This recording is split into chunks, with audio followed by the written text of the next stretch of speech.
I have consumed the ribs.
Cheer 100.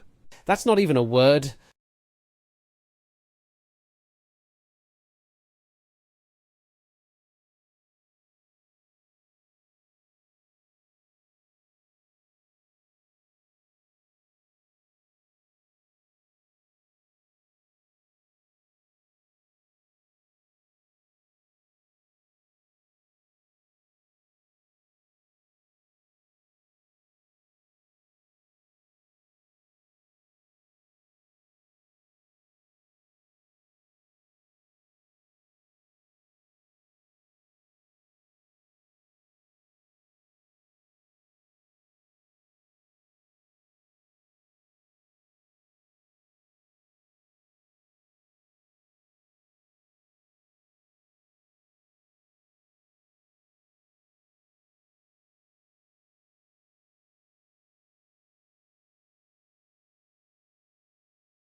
Cheer 100. Remember, everyone, it's not a bug, it's a feature, and features are commonplace in my streams.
As many months stop as there are weeks in a work year.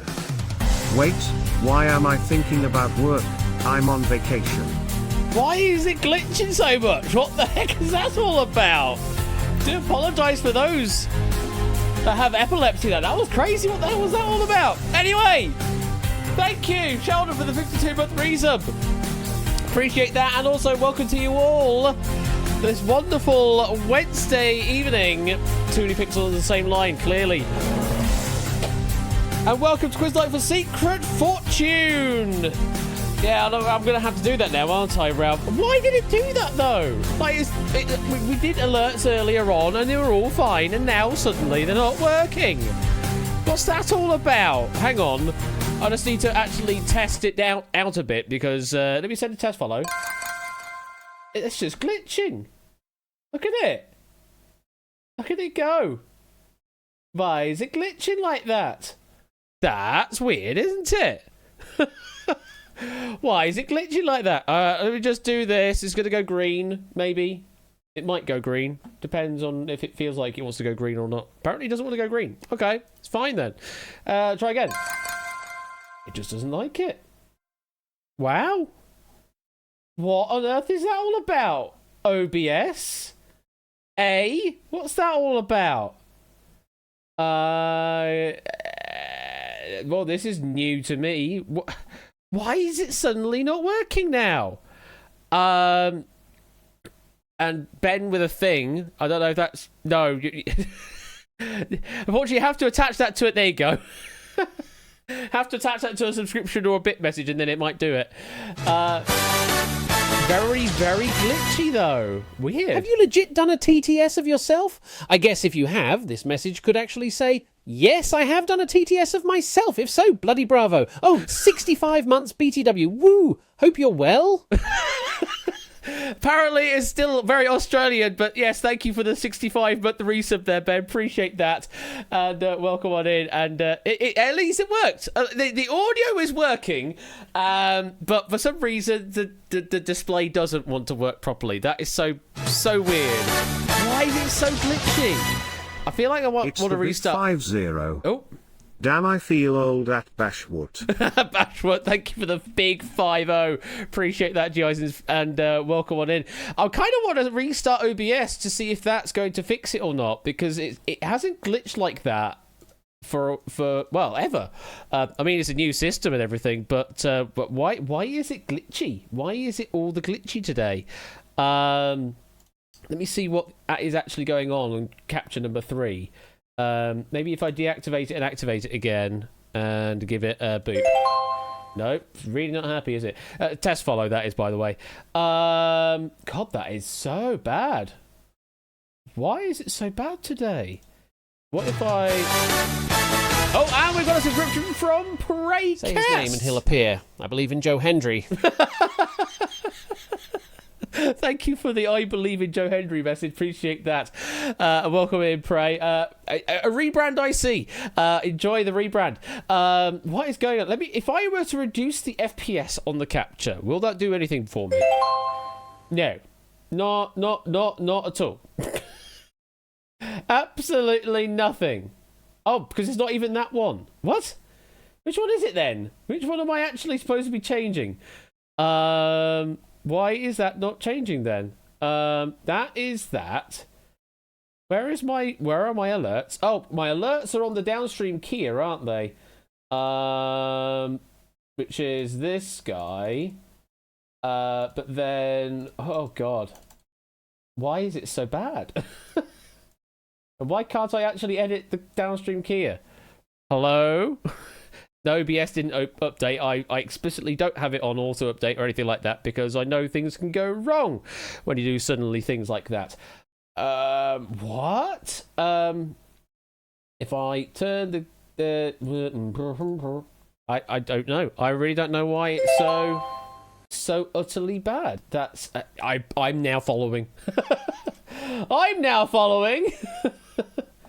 That is quite disgusting. Well, I guess we'll just run with it, and I will debug it after the fact because I'm not in the mood to go through OBS land right now. We'll just get on with the quiz. And we'll get on with some Secret Fortune tonight. Hello there, folks. I hope you're doing very well out there. I haven't even done my proper introduction or anything. I hope you enjoyed the brain teaser early on as well. I mean, I can pause it, Vixen, but then, of course, none of your alerts actually come through. Like that. Thank you very much, Matt, for the gifted sub to QuizBot 3000. I mean, yeah, I can turn... What I can do is, for now, I can take my alerts off, and I can put the old alerts back on, and I should still have those lurking around. So let me put old alerts back on. There they are. Okay, we'll use the old alerts for tonight and see how it goes.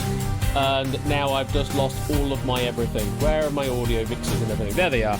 So yeah, we'll run on the old alerts for tonight and see how it all goes. Means you can't do any... Well, actually, you probably still can do the... No, because I paused it, so I can't... I stopped playing through now. We're going to go through the regular audio. ASH, which means it's not going to do those special tags.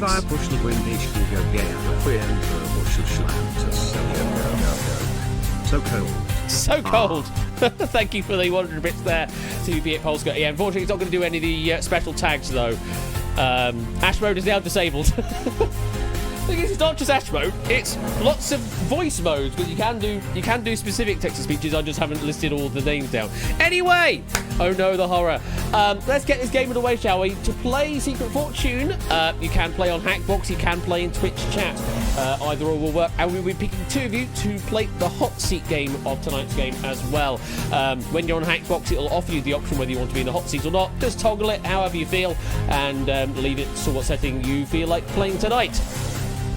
RHKX is the room code to enter in, whether you're playing on Hackbox or on Twitch.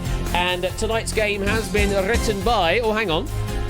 Manifest Vixen and let's face it, everyone wants to see it. Everyone wants to see it. Thank you very much for the 100 bits there, Matt. And a manifest being called there from Mr. Matt the Ref. So this pack has been written by... Well, it was written quite some time back as an emergency game of Secret Fortune by Pokernuts, one of our proofing team. So thank you, Poker, for this pack. I decided early on in the season I wanted to give question writers a bit of breathing room at the beginning of the season, given how late I was in allocating. So I decided to use the emergency game for tonight's stream, and it's a lovely pack. It is a lovely pack of Secret Fortune, and it's doing exactly the job it was intended for. Exactly the job it was intended. Whoa, OBS. Hello. Would you like to? Thank you. I did wonder. We've now got the because the alerts worked before with the Discord on. So I don't know. I'm not going to continue thinking about what's going on. No, this isn't 5 Minutes of Fortune. That's a different emergency game. This is an emergency written game. Emergency game of Secret Fortune, not 5 Minutes of Fortune. Dun dun dun dun dun dun dun dun. So yes, I'm waffling because I'm every.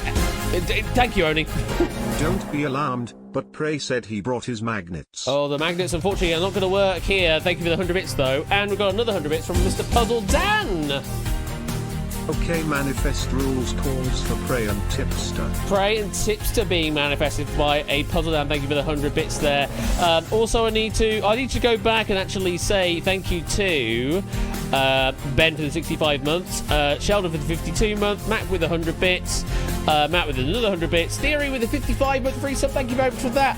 48 month resub from Oni. I have consumed the ribs. Thank you very much for the 48 months. That's 4 years, Oni. 4 bloody years. Goodness me. And I still haven't set up the bloody Q&L link. Still haven't set the bloody Q&L link up. One of these days, I'll actually get around to doing stuff. That's what I get for doing Hackbox stuff instead. Making things better for other people, but not for my own stream. Q&L. Tickets. Now. Live. There you go. You now have a Q&L message. There. Finally, we have a message. It's only taken me several months to do that, but yes, Q&L 2. Tickets are live. Go and do the thing. Click the link, buy the tickets, and come and see me in person at the end of November, beginning of December. From our Lord. But yes, Q&L 2 is definitely happening. The full schedule is going to be released very, very, very soon. We've got quite a bit of the artwork already come through. Just waiting for some final bits to come through, and then we can make our mention of what games will be appearing at Q&L 2 in 2 months and a bit time. Bloody hell, that's not far away now. And I still need to do at least 2 games worth of things. 73 days. Definitely not counting the days down. Tips of Jesus Christ. Oh, I still need to sort out the dry hire. Oh, still need to sort out the dry hire, everything. Oh, God. Yeah. Will it be streamed? Hopefully so, SJ. Hopefully so. That is in the plan. So we get a question with possible answers. But if we pick the wrong answer, a giant ball rolls down and knocks me into the swimming pool. Got it. Unfortunately, not quite right again, Sports. So you're mixing it up with various other game shows, but it does sound quite interesting. Thank you for the 100 bits. Clearly, someone needs to go and market that game right now before anybody else does. Do show up if you can. There will be limited opportunities joining remotely, yes indeed. Only a couple of the games will have a remote aspect to them, though we will have remote hosted games that we will be playing in person, hopefully. Don't play toaster-related quiz games near a swimming pool. Definitely don't do that, Oni. That's a very good suggestion. Right, I think we should get this game underway. It is 8:20 or there or thereabouts. We will still have another minute or so waffle to get our players in on the hot seat in Discord. By the way, extra condition for being in the hot seat is being able to talk to me in Discord and also talk to somebody else in play as well. So just bear that in mind, that there are some extra rules at play to get you in. This is your last call. Last call now. At the end of this loop, we will pick our 2 hot seat players, and then we'll get on with this game of Secret Fortune, written by Pokernuts. And that's time. Here we go. And our players tonight are Matt the Ref and Mystic Sailboat. We are halfway there, Matt. Just not the Vixen. We've got the Mystic Sailboat in with you. So the two M's are playing tonight. What is it with this half manifestation? I mean, is it really a manifestation or even a half manifestation if only half of it's right? You know, it's like it's all or nothing. You can't do that. Yeah, your 100 server limit. Oh, goodness me. You're gonna have to leave a server temporarily then. No hard feelings. Yeah, why does Discord have a 100 server limit? I mean, I suppose it prevents bots and that from being able to join every server all the time. I guess that's the reason why. But maybe you could increase the limit a bit, maybe 200? Maybe make it a Nitro thing and make it bigger if you could pay Nitro. I don't know. Discord, you do business better, surely. That's an idea. Right. I think our players are in the green room, so I'm going to bring them down and say hello. Hello, players. Good evening. How you doing? Evening, Ash. All good here, thanks. Good to hear. Welcome, Mystic Saber. How you doing? Oh, sorry. Yeah, I think I'm doing all right. Yeah, it's good to hear. Good to hear. So, what unfortunate server then have you left so that you can come and join this one?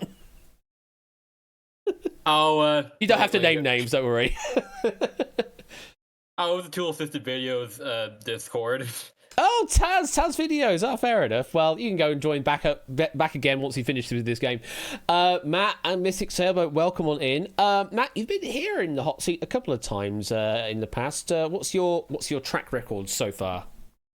I think the best I've done is 75,000 with Tyson. Ooh, okay. So you I could did be get the 100,000 on the last game. Mm-hmm. So you could be looking then for a 100,000 hot seat win then? Oh, definitely. Definitely. Well, and I think Mystic might correct me here, but I think Mystic, you're US based. Yeah. So UK and US. That's you've useful. got a nice wealth of coverage there then across the globe here. Mystic Sailboat, how well do you think you're going to do tonight in Secret Fortune? Not horribly. I think that's good enough. Alrighty. Well, I wish you two the best of luck. Hopefully we can do well here in tonight's game. And everybody out there, I hope you're all ready, because it is time to load up the Toaster Rack of Riches. And, of course, Bongo Man makes a return as well. So, the name of the game is, well, we've got 24 envelopes and we've got 24 values with a range of values from 100 dukes all the way up to 100,000 dukes. Yes! Just by joining the game, you are guaranteed to walk away with at least 100 dukes. I'm just giving the dukes away. But, of course, to do a bit better than that, you do need to play the game. So, let's get on with that, shall we? The objective of the game, bin the envelopes with the low values, keep the envelopes with the greater values. To do that, we'll ask you a series of questions to which there will be 4 possible answers. They will be ranked in order based on what the question is asking for. So, it could be saying, which of these things is the greatest? And they will rank the envelopes alongside the answers by their greatestness. I know that makes no sense at all. But, you know, most great, then less great, then not as great, and then the worst. You need to bin the things that are the worst and keep the one that is the greatest. That's what you need to do in this game. Vast, indeed, Potsdam. Keep the vast and bin not the vast. The things that are not there, the mirage, go and bin those. That's what you need to do in this game. This is why I'm a host on Twitch and not on TV, because I can't cobble a sentence together. But yes, you need to keep the thing that is greater, bin the things that are not. Just follow what the question is asking for, essentially. At the end of each question, you will be left with just one envelope. That's the one you're keeping through to the next round. Those playing on Hackbox and Twitch, you just need to pick one envelope for the question. Follow the prompt as best you can. You will keep that one and bin the other 3. Our hot seat players, Matt and Mystic Sailboat, they will be picking envelopes to bin one by one, but the process is still the same. They all end up with just one envelope at the end. That is the one they keep through to the next part of the game, and hopefully is the one that follows what the question is asking for. Okay? Right, I think all the rules are in play there. If you're all ready, good luck, and let's start with the first question from Pokenuts. But to do that, we need some envelopes. Matt, can you pick 2 envelopes for me, please? I'll get the joke out the way nice and early. 6 and 9, please, Ash. Tee-hee adds up to 15. Mystic Sailboat. 1 and 2. 1 and 2. Let's load those up. And the first question from Poker's Pack. Good luck. Your first question is: which of these Weird Al studio albums was released most recently? Poodle Hat, UHF original motion picture soundtrack and other stuff. Jesus Christ, what is going on with all the things? Straight Outta Linwood and Off the Deep End. I do need to take that one off screen right now. Why is that doing the thing? Yeah, I do. I know, folks. I know. That one. No, not that one. What? Downstream Kia. No. We'll just take the downstream Kia off, and hopefully that's going to be it. Right. Okay. Oh! I know why it strobes. I know why it strobes. No, because this game also uses the same thing that my Bash overlay thing uses. Because I use this for Q&L, it has the second screen for all of the overlay fancy stuff, and it still runs that in the background. That is why it's strobing, because this is running at the same time. I'm in the hot seat, so I still have no clue what you're talking about. Don't worry about it. I've just finally understood. And actually, it's just as well I'm not seeing it. I finally understood everything. And don't worry, you don't need to see it. That's fine, because it doesn't spoil anything. Finally, understood everything. I need to remember to turn that off for this game when I'm running this locally, and then turn it back on for any Q&L shenanigans, etc. Right, anyway, let me summarise the question and move some envelopes into the places. Audience have already answered at this point, but for the summary, we've assigned the envelope such that the envelope with the greatest value is assigned to the Weird Al studio album that was released most recently. That's the one you're trying to keep, and you're going to bin the other 3. Okay, we are back in position. Matt, Mystic Sailboat, do you have any idea on Weird Al? I've heard of Weird Al, but that is the extent of my knowledge. Yeah. I mean, these are things that I'd imagine Weird Al would do. I mean, I don't know much about Weird Al either, but yeah, this seems about right. Okay, so I guess we're basically just guessing at random then. If you've got no idea, that's all you got to work off of, I'm afraid. Okay, so either the really long name is first or last. Oh wow. I'll tell you what, the guys from Vocals are going to be screaming this one out. I'll tell you what, Ash, let's start this game by going off the deep end and bin number 1. You want to bin number 1, yeah? Mr. Sailboat, you happy with that? Yeah, okay. Yeah, that's fine. We shall bin that then. So yes, going off the deep end for our first pick. This one, the cover art for it actually parodies Nirvana's Nevermind album. That is what off the deep end is sort of referring to in a way. But we are binning it. That's the first one we're getting rid of. Your secret fortune tonight will not be. I don't know what to make of this right now, but 16,000 doots. Okay. It's on the right hand side, but it's somewhere in that middle range. It's in the middle of nowhere. We don't really know what it means. Not yet. No. 2 more to bin though.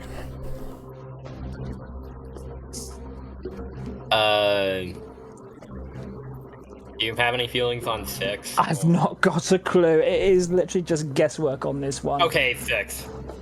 Yep, I'll agree with that. Ash, yeah, number 6, please. 6, okay. UHF, original motion picture soundtrack, and other stuff. And surprisingly, was created as the official soundtrack to the 1989 movie of the same name. So there you go. It's literally very Ron Seal. Your secret fortune tonight will not be. That's a better move, though. 2,000 doots. Ooh, excellent. Nice and low on the left-hand side. Good. 1 more to bin between Poodle Hat and Straight Outta Linwood. Okay, so this is literally... What Linwood is. Like, that's... Again, my knowledge is non-existent for this, so it is... It's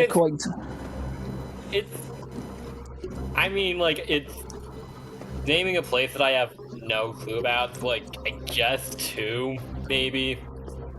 You're guessing 2. Okay, I said I can't have any reason to counter it, so yeah, Ash, can we get rid of number 2, please? Straight and Linwood, both happy with that, yeah? Yeah. Okay. Straight Outta Linwood, sort of referencing NWA's Straight Outta Compton, with the lead single being White and Nerdy. No, that's not a joke. So yes, Straight Outta Linwood is what we're going with. We're going to bin envelope number 2. Your secret fortune tonight will not be... Okay, slightly going up again. 20,000 doots. Okay. It's I again. mean, if by pure luck we've got this right, that means we've got a decent amount going through to the final. Well, envelope number 9 you will carry through to the next part of the game. And is it the correct answer? Poodle hat?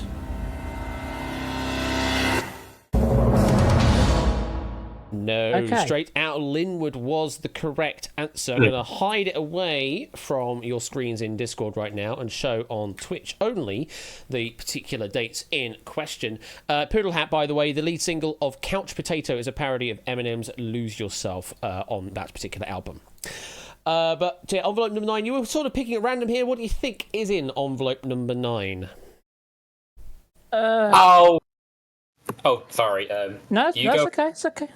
I mean, I was about to say, the worst case of all that is that we've only thrown a high value of 20,000 down the drain. It That's could true. be a lot worse, but that's okay. It could be as much as 18 grand that we've just taken through. It could be Yeah. 100. Very much. Obviously, our good audience will know how well or not we've done, but yeah. We'll say on the audience side of things, it was a bit split, though the majority did go with the correct answer of Straight Outta Linwood. But for you, envelope number 9 could be your secret fortune. And share my screen again. Back in on question number 2. Mystic Sailboat, can I have 2 envelopes, please? 16. 16 and? 10.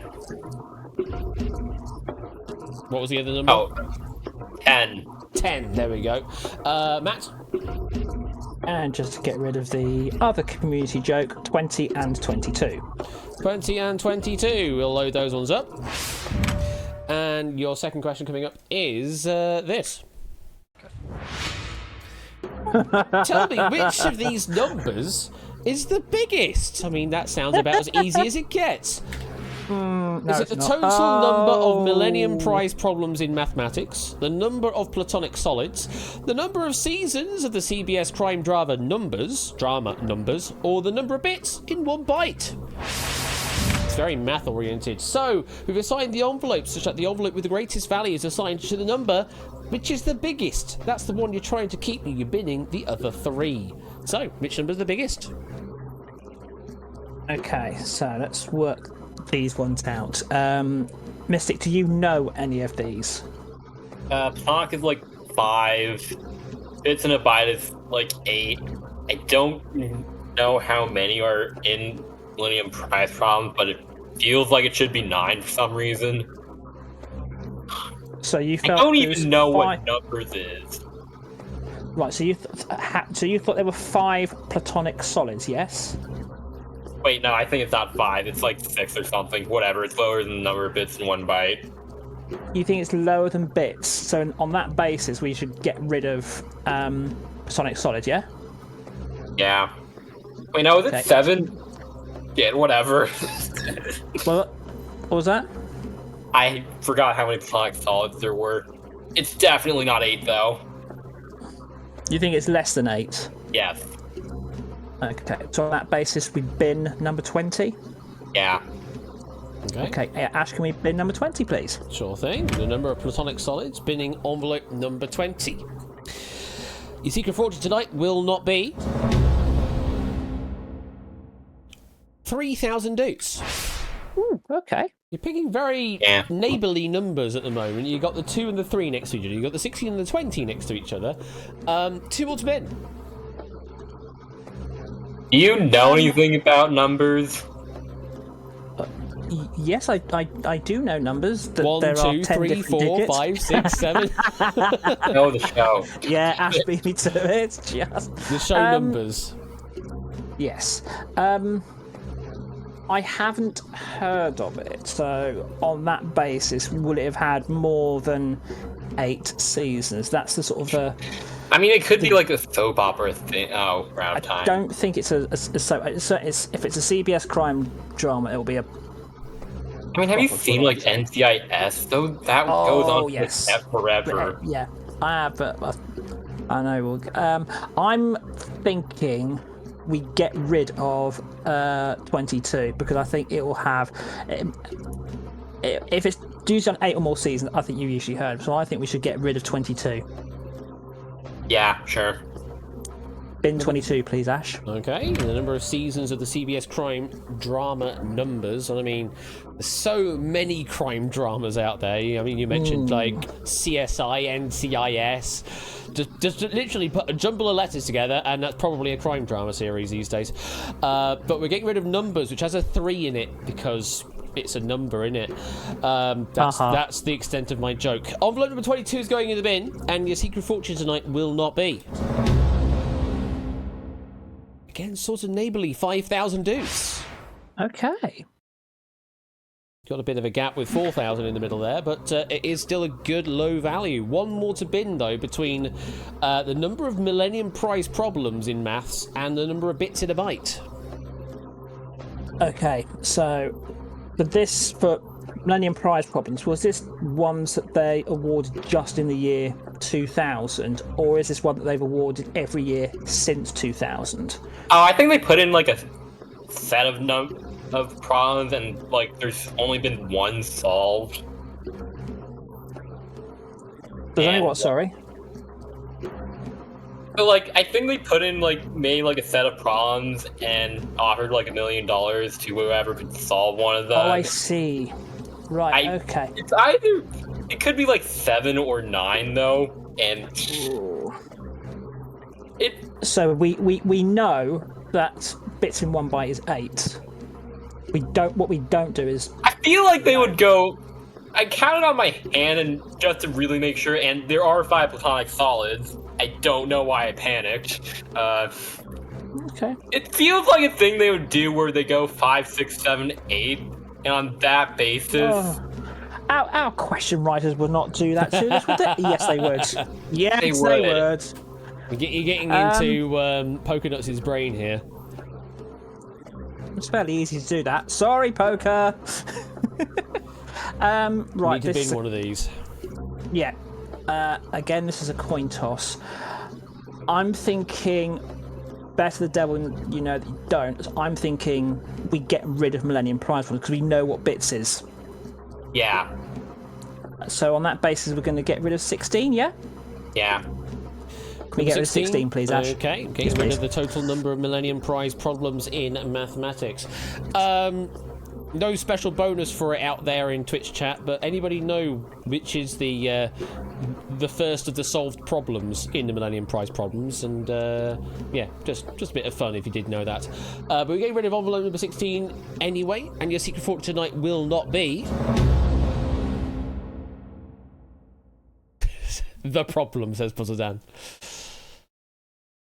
7,000 doots. Oh, okay. Neighbourly-ish again. You're sort of doing all right over there. Is it the Millennium Puzzle? Yugi boy. No, it's not the Millennium Puzzle. Do I actually have it listed? The one that is solved, Ralph got. Poincare conjecture is the solved problem. The others are currently, as they stand, unsolved. Fermat's Last is not listed on here as one of them. It may be a tangential one, but yeah, Poincare conjecture is the solved problem on the Millennium Problem list, and there are some others. Anyway, you're keeping through envelope number 10. Number of bits in 1 byte, which you said was how many? 8. 8 bits in a byte. Okay, well, let's see. Are you right? Is 8 the biggest number? It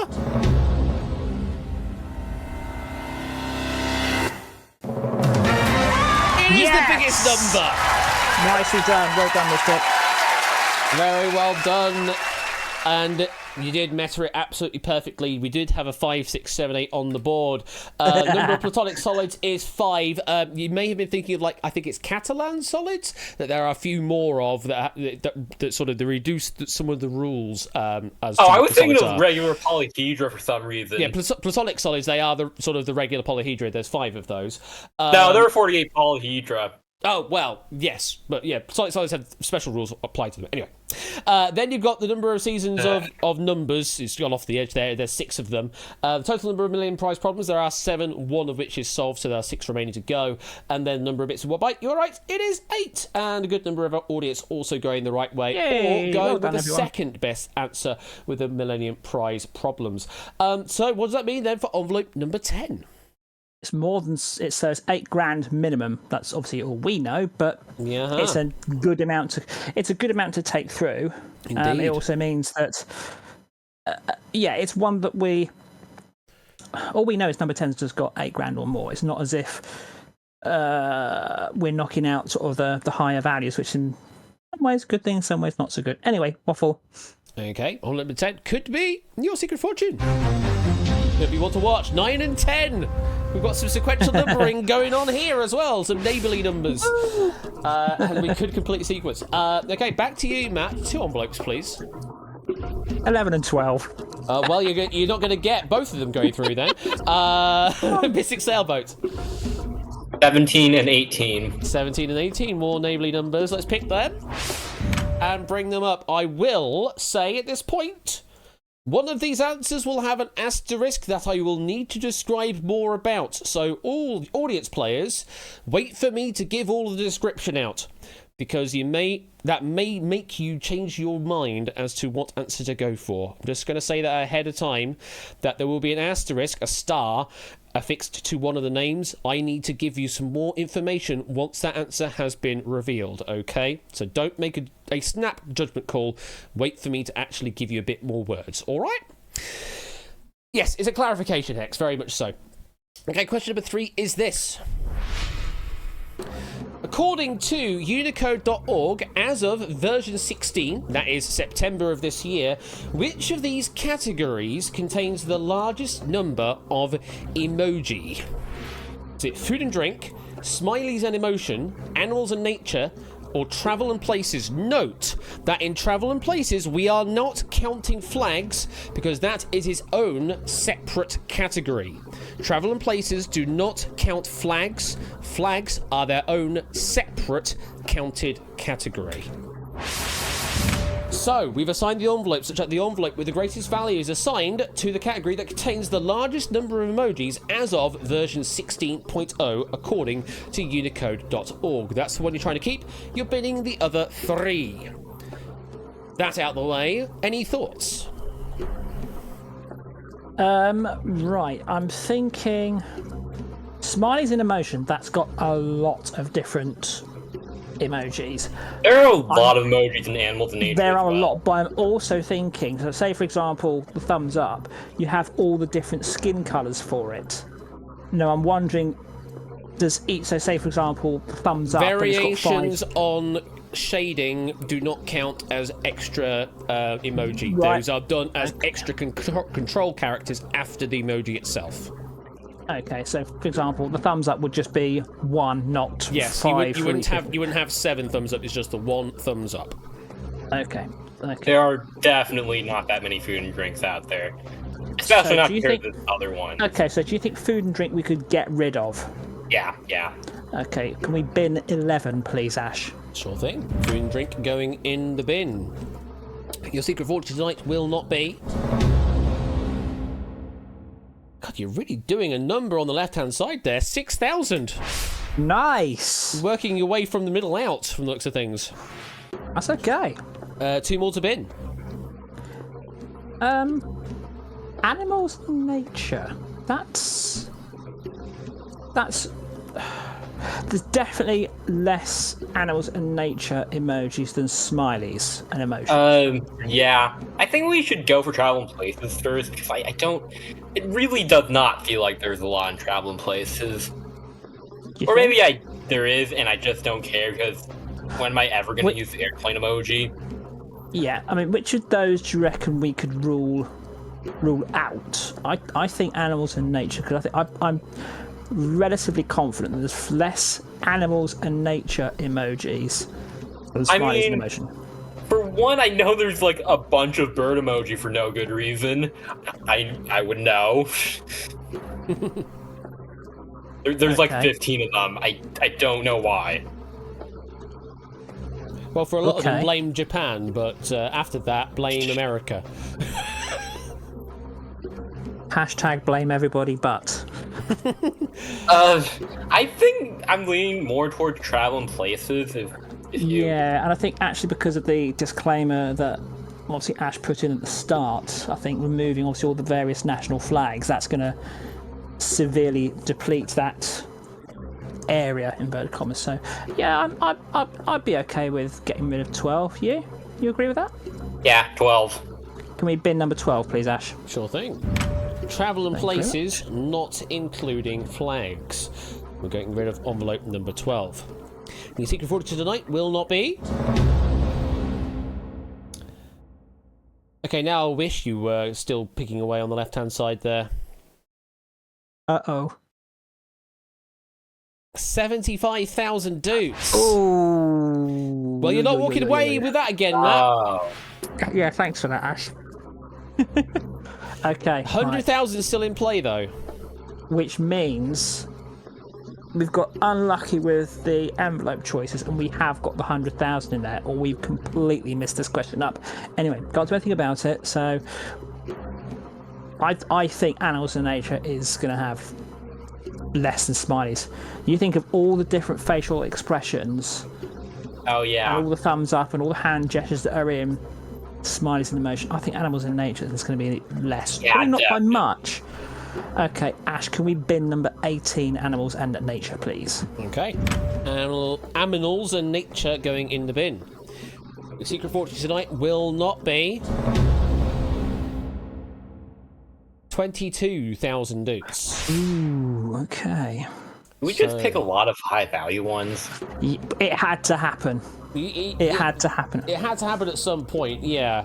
But number 17, smileys and emotion, will bring that envelope down. If this is right, we know it has the 100,000 in. Yeah, we know it does. Were you right to go with smileys and emotion?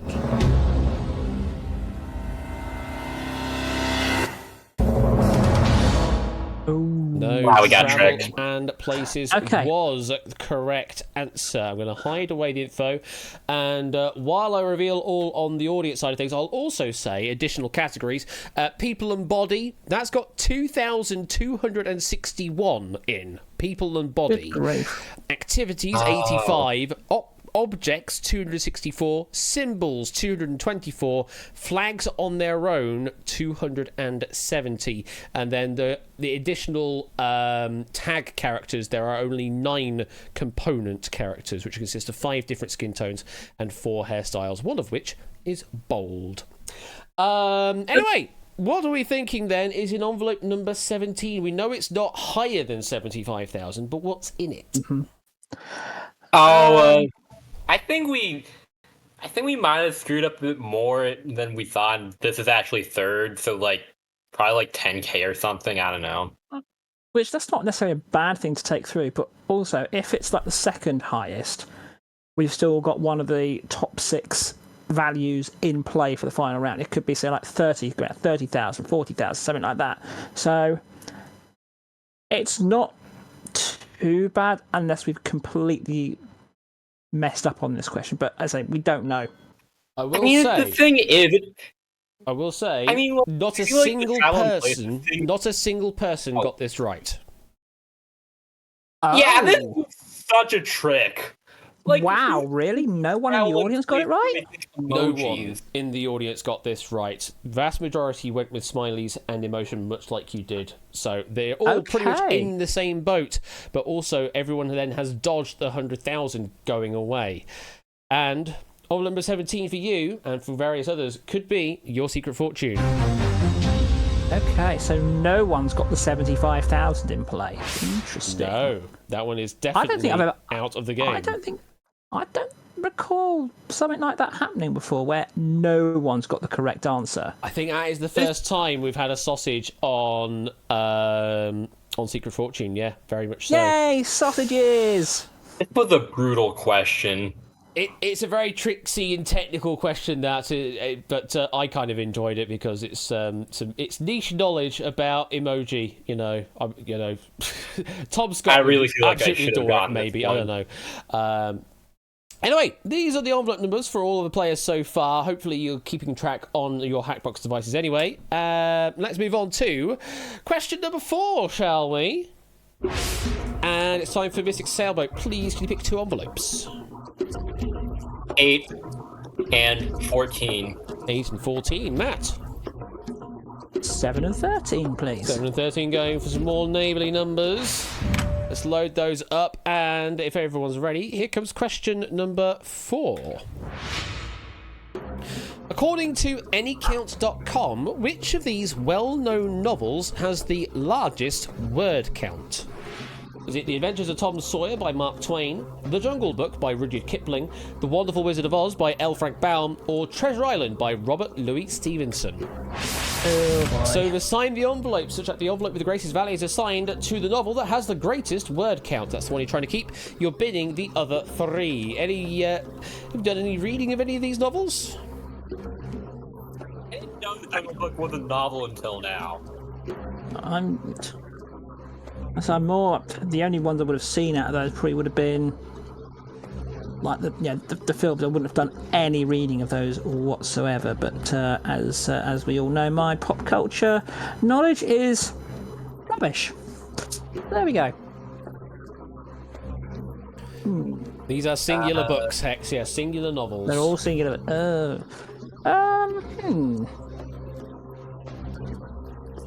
Obvious offshoots like films and sequels and musicals and things like that, but yeah, these are just singular novels.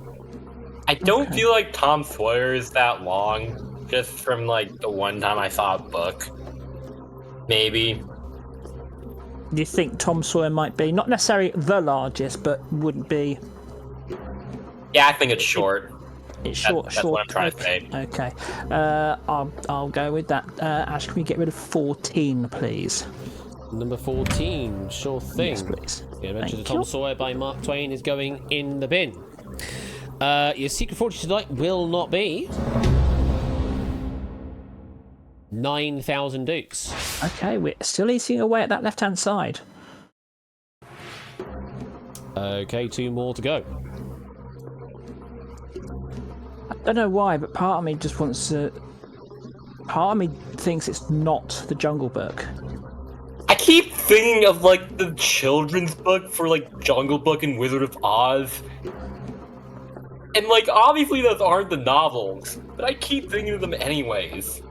I say something for some reason. Jungle Book is saying to me it's not the largest that's on there. I feel like you're trying to bluff us again. Like I don't know anything about Treasure Island, but it's based on the fact that I haven't heard of it. It's probably not it. Maybe.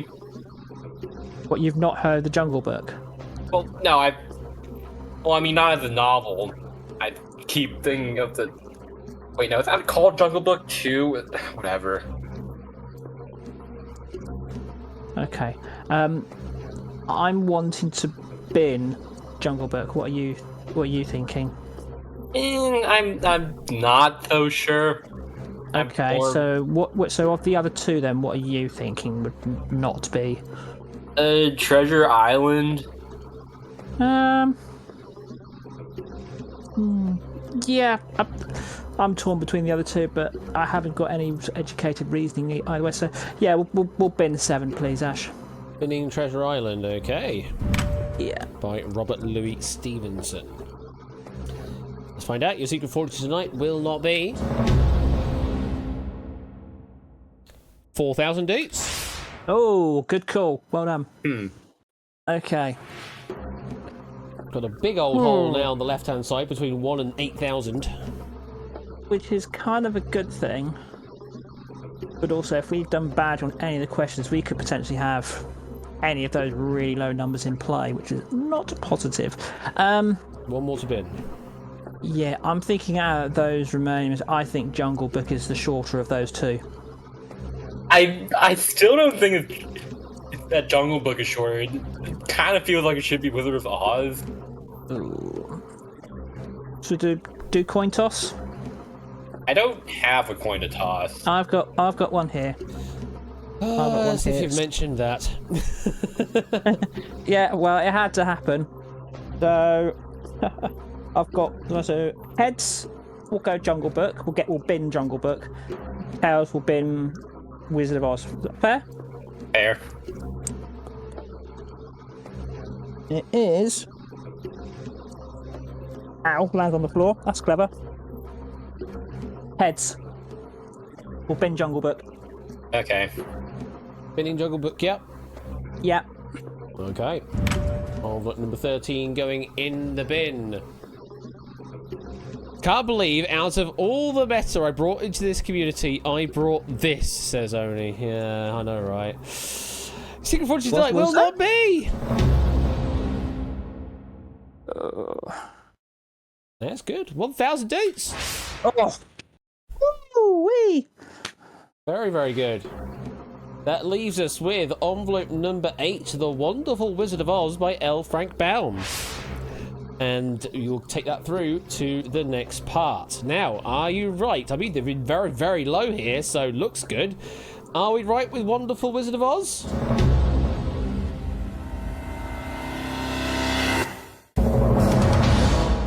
No. They were that's awkward. Very, very low picks. The Adventures of Tom Sawyer by Mark Twain was the correct answer. So I'm going to hide away the info and show it just for our audience. So we know it couldn't be any higher than 9k. There's not many envelope numbers left over That's there. not bad. That's not bad at all. So what do we think is in envelope number 8? Oh, if it's a low value, then okay. Yeah, it could be something. Excuse me. I know it's kind of hard to care about this question when the maximum was like 9,000. Yeah, but the trouble is with the final round. If you get the fine, you could get it so spectacularly wrong. We could end up with just 100 dues. I mean, that's not going to happen. Anyway. We don't know for fact, but it's a low value, which is helpful, but we don't know. We don't know. We could have put the second correct answer there. We could have gone for the absolute worst. We don't know. It's a bit of a splitty one here from the audience, but given it's only worth up to 9,000, it's probably one to forget. Damage limitation. Yeah, but envelope number 8 could be your secret fortune.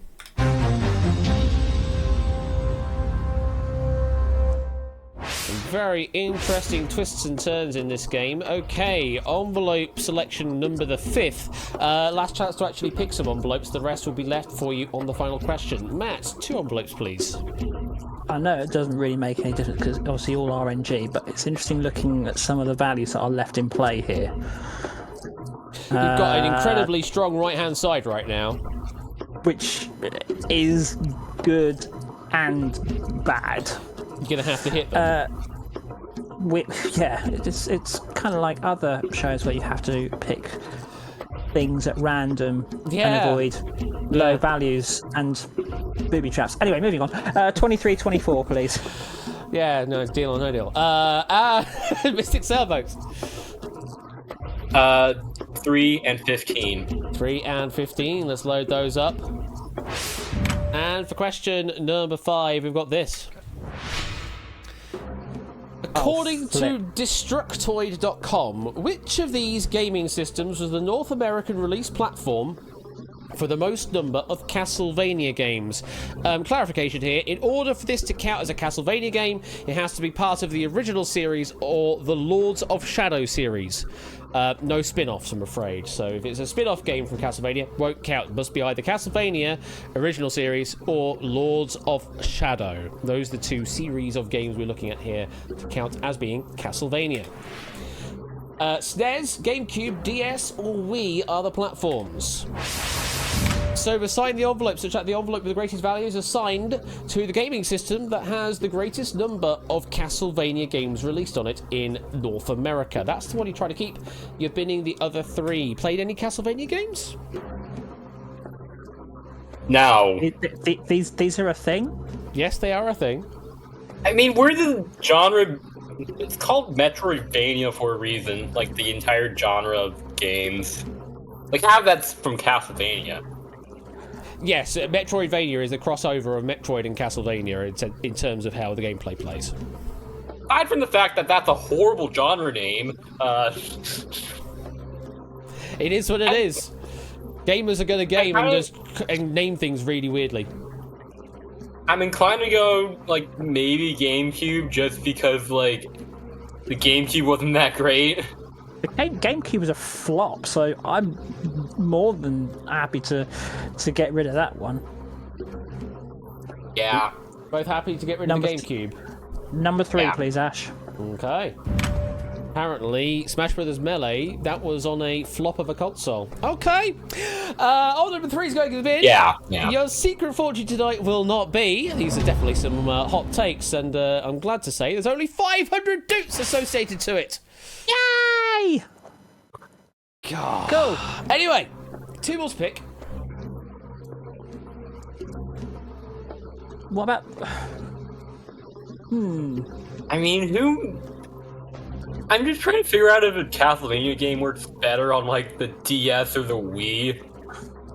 I don't know if it'd work that well on the Wii, would it? I mean, they threw basically everything on there at some point, I mean, from the think. sounds of things, you probably don't even know what a Castlevania game is, Matt, so... I haven't got a Scooby, and I strongly suspect when I get back into the Vocalize, I will be torn to pieces by... let's see who's in there. Yeah, I don't know. pretty much everyone. I don't know if you will, though. Actually, it's not the the most popular title series out there compared to others, compared to the Marios and the Sonics of the world. But it's still reasonably popular out there. What's Mario and Sonic? I'm joking. At the Olympic Games. Oh yeah. Anyway, actually. we do need to pick another Yes. console to bin.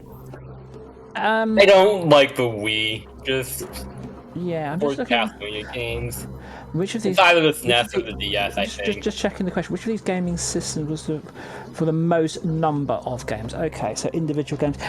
Yeah, I would also agree that the Wii may not have many. So shall we get rid of 23? Yeah. 23, please, Ash. Okay. Envelope number 23 going in the bin. Your secret fortune tonight will not be 12,000 doots. Okay, we had to hit something on the right-hand side, even if down towards the bottom. That's fine. Yeah. You got the SNES Right. and the DS left.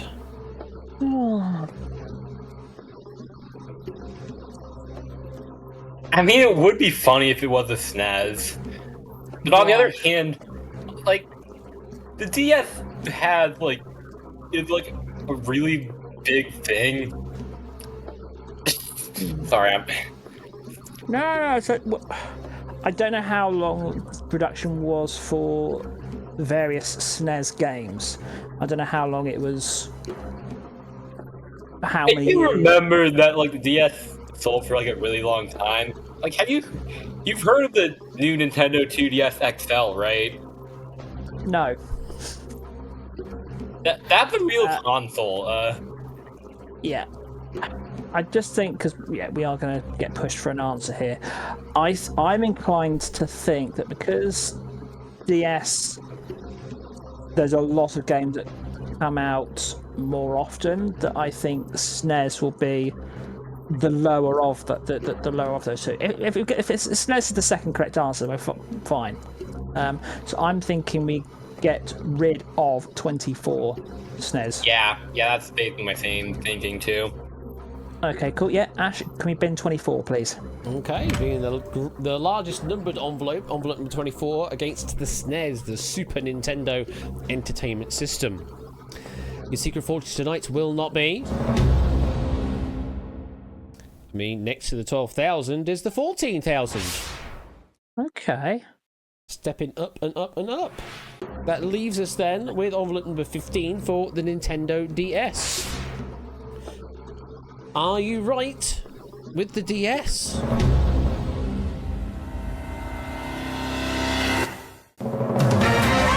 Yeah. You are right with the DS. Somehow you stumbled into the correct answer. And you did it in numerical order as well. The Nintendo GameCube had a total of 0, a goose egg. Yes, as surprising as it may seem, there were never any Castlevania games on the GameCube. Then the Nintendo Wii only had the one, which was the Adventure Rebirth in 2009, which is a remake of the Adventure that was released on the Game Boy in 1989. The SNES had 2, that was Super Castlevania 4 in 1991 and Dracula X in 1995. And then the DS had 3. That was Dawn of Sorrow in 2005, Portrait of Ruin in 2006, and Order of Ecclesia in 2008. Those were the counted games. So, good number actually, picking the right answer there. 47% of our audience getting that right with the Nintendo DS. A smattering, unfortunately, picking the worst answer up there with the Nintendo GameCube means they will be carrying through 500 doots through to the next round. But for yourself, well, what's in envelope number 15? We know it's 18 grand or more. It could be the 100. It could be the 100,000. It could be any of those Power 6 that are left in play, save the 75,000 we got rid of earlier. But it could be your Secret Fortune. What's worrying is we've still got the 100 in play. The 100 doots. The 100 doots is still holding down there, we've got yes. both ends. We've got both ends of the board left in play. Let's No, load up really, it's the final values. We've got the 4, 5, 19 and 21 to play through. Here is your final question of round 1. Oh, hi, envelope number 21. Let's just defocus you. Which of these periodic table groups contains the most number of elements that end in IUM? Is it group 14, that's starting at element number 6, group 4, starting at element number 22, group 18, starting at element number 2, or group 8, starting at element number 26? So you have to be very intimately familiar with the periodic table. So we assigned the envelopes, such that the envelope with the greatest value is assigned to the periodic table group that contains the most number of elements ending in ium. That's the one you're trying to keep. You're binning the other 3. Any ideas on any of these iums? I tell you, it's just as well I'm not on webcam at the moment because the look on my face is like, I thought we'd be getting the names of these groups. Who was it that wrote this? Was it These are the names of the groups. No, I mean, like... Ash, who was it that wrote this pack? Polka Dots. Poker! Who just names their groups by number? Like, that's... How am I gonna get any info from that? Absolutely no chance here. If you're a chemist, then you would probably know these. If you're not a chemist, then good luck. But maybe you could work something out from the procedure of the groups. As you go from left to right on the periodic table. So they are numbered for a reason, because they go in ascending order from left to right. But I have not a Scooby-Dooby-Doo. I think this is going to be one... is probably not last. Which one, sorry? 18. Group 18. Group 18 is not... It's not going to be best or worst. I forgot what elements 22 and 26 were, but I know 6 is carbon, so... As I say, I have not got a Scooby-Doo on this one. Isn't 22 like... Poker, I hope you put a sports question in here for later on, or we're gonna fall out, mate. Like, I'm trying to figure out where 22 and 26 are on the table, but, like... I don't remember how long the damn thing I think we're going to need to give an answer Group here. 4, Group 8, that's where they are. Do we just bin 14? Like, just get rid of 14? Yeah, because it doesn't end in EM, so, like, the 6th element. I don't know, so... Yeah, okay. Ash, we bin 21, please. Okay, this is another one of those hit and hope ones, unfortunately for me. 21? Yeah. Group 14 starting at element number 6. I'll give you one of them for free. Germanium is in Group 14. And that is one of the... What eons. element number is that? That I couldn't tell you, but I'm going to tell you. Germanium is one of the ones that exist in Group 14. So maybe you can use that as a bit of geography to figure out where you are on the periodic table. Anyway, envelope number 21 is going in the bin, and your secret fortune tonight will not be 10,000 dukes. Okay, that's fine. That is fine. Two more to bin. So Ash, just to sort of clarify here. So, for example, where it says Group 18, starting at element number 2. Yes. What is element number 2 on the periodic table? I don't know. But basically, that wouldn't be so. Elements 2, 3, 4, and 5, and then Group 14 would be Group number 6, etc. No. They go down the periodic downwards. table, not across. Okay. What? I still feel pretty confident in 18 somehow, because, like, aren't there, like, gases or something? You think 18 would be the highest? Higher? I don't know what Group 8 and 4 are. Right, so hang on. So just Towards the left of the table. just checking the question. You know, which of these groups contains the most number of elements ending in ium? So you think Group 18 isn't the most? I think it has a good chance of being high. I don't know if it's the most or not. So, like, now we just have to figure out, like, whatever the heck's going on, like, Group 4 or 8. Okay, so leave 18 out of it for now because we're not sure. Group 4 or Group 8? Yeah, they don't seem great. I doubt people put a bunch of names with Eum in the middle. Wait, no. The Lacnites and Antonides,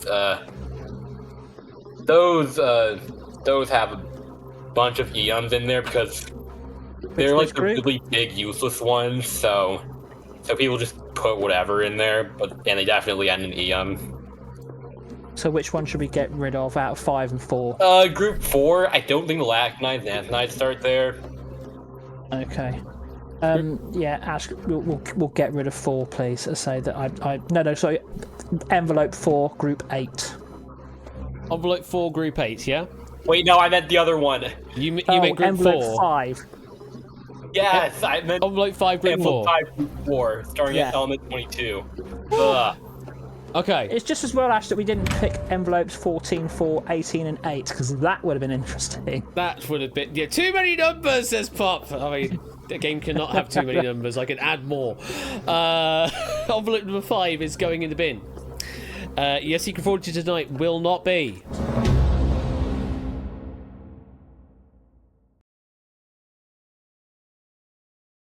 Uh-oh. with titanium, zirconium, hafnium, and rutherfordium. That's 4. That's the greatest you could have. And the reason I'm giving you this info because, well, you're going to know it's 100,000 dudes. Oh. That's fine. That's the top answer. And you can't win 100,000, but you can still win 50,000. Playing for 50. Okay. You're playing for 50,000 now. Just need to determine between Group 18 and Group 8. I don't know. I would just guess envelope 4. I definitely think it's Group 18 at this point. Like, we actually threw it up with the other one, but it's definitely 18 now. So we are keeping envelope 19 and getting rid of 4, yes? Yes. Yeah. Can we get rid of envelope 4, please, Ash? Okay, getting rid of Group 8.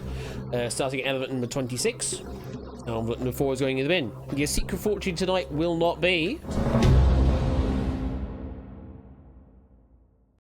30,000 dudes. Oh, good God. This is another of the Power 6 boy. gone, but you do still have... It was somewhere in that your rule. selection, you do have 50,000, 40,000, 25,000, 18,000, 8,000, and somewhere you do have 100 dutes lurking around. Yeah, we know this is wrong. We do know this is wrong, so reveal all. I'll also give you the the extra info as well. I'll just show it all How on top. badly did we get this wrong? Unfortunately, the worst you could have done on this one. I have no words. Group 18 is the final group on the periodic table. It's just helium. That's element number 2 is helium. There are no other IUMs over there with like argon, xenon, etc. Noble gases, indeed, Pop. Then it's Group 14 with 2. That is germanium and fluorovium. Group 8's got ruthenium, osmium and hassium. And then Group 4 has titanium, zirconium, hafnium and rutherfordium for a total of 4 in the group, though. If you're counting all the subgroups as well, some of the things that aren't elements necessarily on the periodic table, there are a few others that end in IUM. All gets a bit sketchy at that point, but the ones officially declared on the periodic table, there are 4 of those. Unfortunately, we do know that is the lowest value that we have of this particular selection. What do we think then envelope number 19 is going to have out of this 6? It's either the 100 or the 8,000. Man, I can't believe you got another trick. So we're obviously not going to know for the next phase, but we need to get rid of 19 first. We need to get that out of the way. Could be your secret fortune. Hopefully not, but yeah. That's why I always say could be. Never a certainty. So that's the first part of the game dealt with. Those are the envelopes that everyone has to play with going into round number 2. And let's load up your selection as well, just to give you a reminder of what you have to play with. You've got 9, 10, 17, 8, 15 and 19, and amongst those values we've got a range from 100, 8,000, 18,000, 25,000, 40,000 and 50,000 dudes. You could still get a good win out of this with 50,000, so... yeah, three of the top 6 left in play, so that's good. I'm okay with that. We could put round 1 out of our way now. We don't have to worry about that. Set our sights at 50,000. That would be a really good win in our books tonight. For this round, we'll be assigning all of our remaining envelopes to particular answers. The question will generally be phrased in the form which of these things is the lowest or the smallest. You are picking just one envelope in each case to bin. The one that you believe is the smallest or the least of the particular question we're asking for. Or worst, indeed. Pick one to bin, that will go away. You then keep the other 5 that you believe are then greater than that. And that's how you go with this round. We keep going until you just have one envelope left. That will be your secret fortune. Same for you in the audience. Just follow what the question is asking for. You're picking just one envelope to bin. That will go. The rest will remain. And rinse repeat until just one is left. Good luck. Let's get on with question number 1. And of course, this being from Poker Nuts, we do need to have an Australia question. If I am standing at the Lambert Gravitational Centre in the actual centre of Australia, that is your latitude and longitude for those playing along at home, but it is the centre of Australia, which of these mainland state capital cities is actually the shortest distance away from that? Perth, Brisbane, Sydney, Darwin, Melbourne and Adelaide. So as a reminder, we've assigned the envelopes such that the envelope with the lowest value is assigned to the city that is the shortest distance away from the gravitational centre of Australia.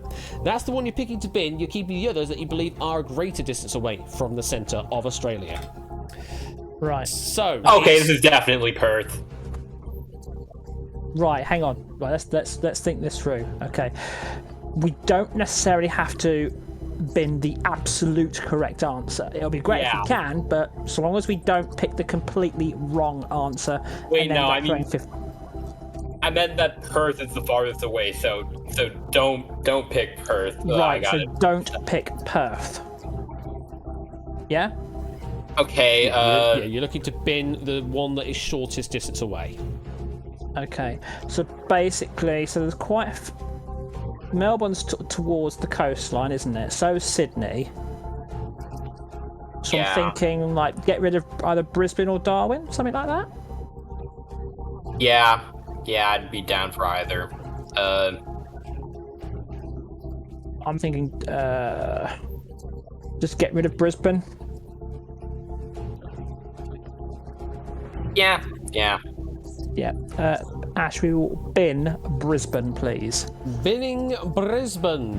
Well, it's got the letters BIN in it, so look at that. It's going into Brisbane. It's going into Brisbane, yeah, indeed. Let's see what envelope number is assigned to Brisbane. 19, we're laughing. It's 15. Don't know. Don't really know much about this, but envelope number 15 is going in the bin. Your secret fortune tonight will not be...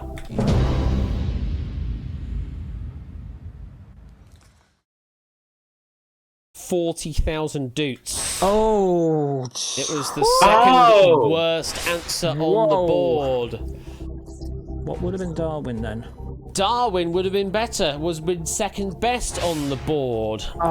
Best answer was Adelaide, it's 1,110 kilometres away from the centre. Then it's Darwin at 1,500. Melbourne... Adelaide is 100? Yeah, Melbourne 1683, Sydney 1866, Brisbane 1870, just 4 kilometres difference there. And then Perth was the furthest away. You were right to avoid Perth with 1934 kilometres away. So yeah, Brisbane was the answer you picked. The correct answer was Adelaide, that 17% of our audience went with. The vast majority went with Darwin, so actually not doing too badly with the Darwin pick. Second best to bin, but unfortunately to 6 players, they picked Perth. Fortunately, you just lost your biggest envelope from the game. Let's put that away. Well, you avoided binning the worst. So you've still got the 50,000 in play. But your next fallback is now 25,000. We kind of want to keep those values in play. Try and bin that 100 doots if you can on the next question. Yeah. All right. Question number 2 of the round is this. Which of these officially produced Lego sets contains the least number of pieces? I will add, in some of these, there are variations that have different numbers of pieces in. We are looking at the ones that are the biggest pieces, the biggest sets of the thing we're talking about, okay? So the really grandiose, most expensive of a particular set. Lego Titanic, Lego Colosseum, Millennium Falcon, The Lord of the Rings, Rivendell, and Hogwarts Castle. So, as a reminder, you are picking to bin the least out of these that have the least number of pieces in. That's the one picking to bin. You're keeping the other 4 that believe have a greater number of pieces in. But reminder that all of these are the sort of the big sets in Lego. Okay. I know. I'm pretty sure Millennium Falcon is the biggest. Like the people make jokes about that. I think. I feel like Hogwarts Castle's probably pretty high, just because, like, I feel like I'm pretty sure Titanic is as well. So I think it's between the Colosseum and Rivendell. Is Colosseum branded? I don't know if it's branded. It would have to be. It would have to be Lego Colosseum. Okay, I'm inclined to pick, or I'm inclined to bin Rivendell, mainly because the Falcon and the Titanic are huge. I don't know about Lord of the Rings, but I know the Falcon's the absolute biggest. What's the Colosseum then? I don't know anything. Basically, like the big arena thing that you saw in ancient Roman times. Oh, I mean, that doesn't sound like anyone would care enough for it to be big. It's on that alone. But these big sets that tends to go into a lot of detail. But does anyone really care about the Colosseum? That's a discussion for another time, I think. I've actually quite a few who care about the Colosseum. Lego certainly do. They produced a set on it. And that's something to look at. I'm kind of inclined to do that, maybe. I know you're thinking otherwise, but... You're saying to bin Colosseum? Yeah. Ooh. What are we doing? Don't know. I'm thinking it's Rivendell. I'm drawn to Rivendell. It's not Titanic, Falcon, or Castle. They are huge and they've got a lot of detail in them. So okay, you know what? Sure. If you can tell me that up, I'm gonna side with you. So, yeah, we're binning Rivendell. Can we bin Rivendell, please, Ash? Lord of the Rings, Rivendell, trademark, And if this is the 50,000, this is on me. going in the bin. Yeah. Now, the reason I added that extra caveat is because there are 2 other variations of size of Hogwarts Castle, and there are also 2 other variation of sizes of Millennium Falcon. There are like more simplistic forms in the low thousands, and then there are others, which are the ones we're talking about, where are in the high of the thousands. I mean, the Millennium Falcon, purchase-wise, it's about £700-800. So, and I've seen the boxes there, bloody huge. Well, let's see how see what envelope we've got assigned to Rivendell. Number 19, please. Yes! 19. Woohoo! Okay. Well, we know it's 100 or the 8,000, so okay. No, it's left-hand side, but have you done the perfect pick here and gotten rid of the 100? Your secret fortune tonight will not be... It's all right, but it's not the best. 8,000. Okay, that's fine. We do still have the 100 to get rid of, but at least it's not the 50k. And If well, it's the Colosseum, I'm going to... now you were well. Colosseum was second worst pick on the board. The biggest set out of this lot is the Titanic, with 9,090 pieces. It's a scale. Wow, Hogwarts? Yeah, Hogwarts was the smallest out of this lot. Yes, so Titanic is the scale model measures 44 centimeters high by 16 centimeters wide by 135 centimeters deep. Now that's a boat, and all it will cost you is £589.99, or in US dollars, that's $679.99. Plus tax, because why not? And postage and packaging. Indeed, yes. The Titanic 1990, Colosseum 9,036, the Millennium Falcon 7,541, or there's a variation that's about 3,000, and there's a variation just over 1,000.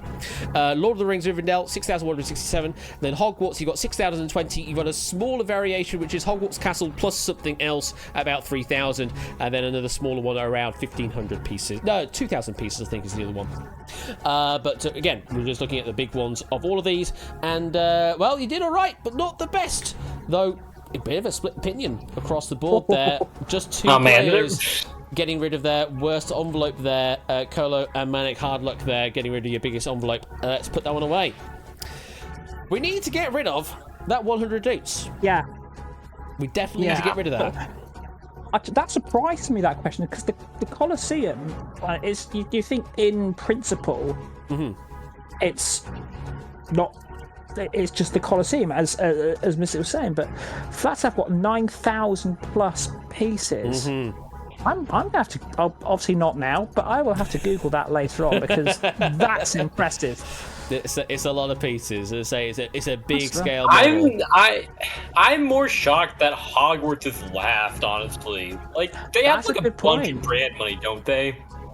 Yeah, that's a good point. I am surprised that Hogwarts is, because that was one of the ones that we quickly ruled out. But yeah, anyway, we shall move on into the world of politics for question number 3. So have a look at this. Which of these US First Ladies were the youngest when their husband started their presidential tenure? Rosalind Carter, Michelle Obama, Nancy Reagan, and Hillary Clinton. So as a reminder, we've assigned the envelopes such that the envelope with the lowest value is assigned to the US First Lady who was the youngest when their husband started their presidential tenure. That's the one you're picking to bin. You're keeping the other 3. What's your thoughts? I'd go out of my way to not engage with politics. Good. Right. I know, obviously, ideally we need to get rid of that 100, but which of those would you say was the oldest? Let's. Can we rule any of these out? Probably like Clinton, maybe, and then Hillary Clinton was one of the oldest. I mean, I think it feels older than Michelle Obama, at least. Do you know anything about Rosalind Carter or Nancy Reagan? I mean, I think Nancy Reagan is lady of Ronald Reagan. Yeah. He seems pretty old. I know he had like some kind of weird mental issue near the end, so like that seems like old. Yeah, my first instinct when this came up was to bin Michelle Obama because she looked younger than the other first ladies when their husband came to power. But I say it, looking and being the youngest obviously can be two completely different things. Do you know anything about Carter? That's the one I don't Yeah, have well, any. obviously, yeah, I don't, but I don't think they would have been either the youngest or the eldest. I think Michelle Obama's safe enough. So we're going to bin Michelle Obama? Yeah. Yeah, can we bin Obama, please? Binning Michelle Obama. Okay. Well, let's see what envelope number is assigned to Michelle Obama. I think 10 was one we're looking for as well. 8. Number 8 is going in the bin. Well, let's find out. Your secret fortune tonight will not be... Now, here's the thing. Twitch chat knows the result of this before I even say it because, well, they saw what happened on one of your questions earlier on. Okay. 100 dates! Yes! Oh, Oh, hallelujah. Absolutely the correct response to go for there from Michelle Obama, though... In reality, it was very, very close between Michelle and Hillary Clinton. Both 45 years old. days. Difference of 83 days between them. 3 days for wow. Michelle Obama, 86 days for Hillary Clinton.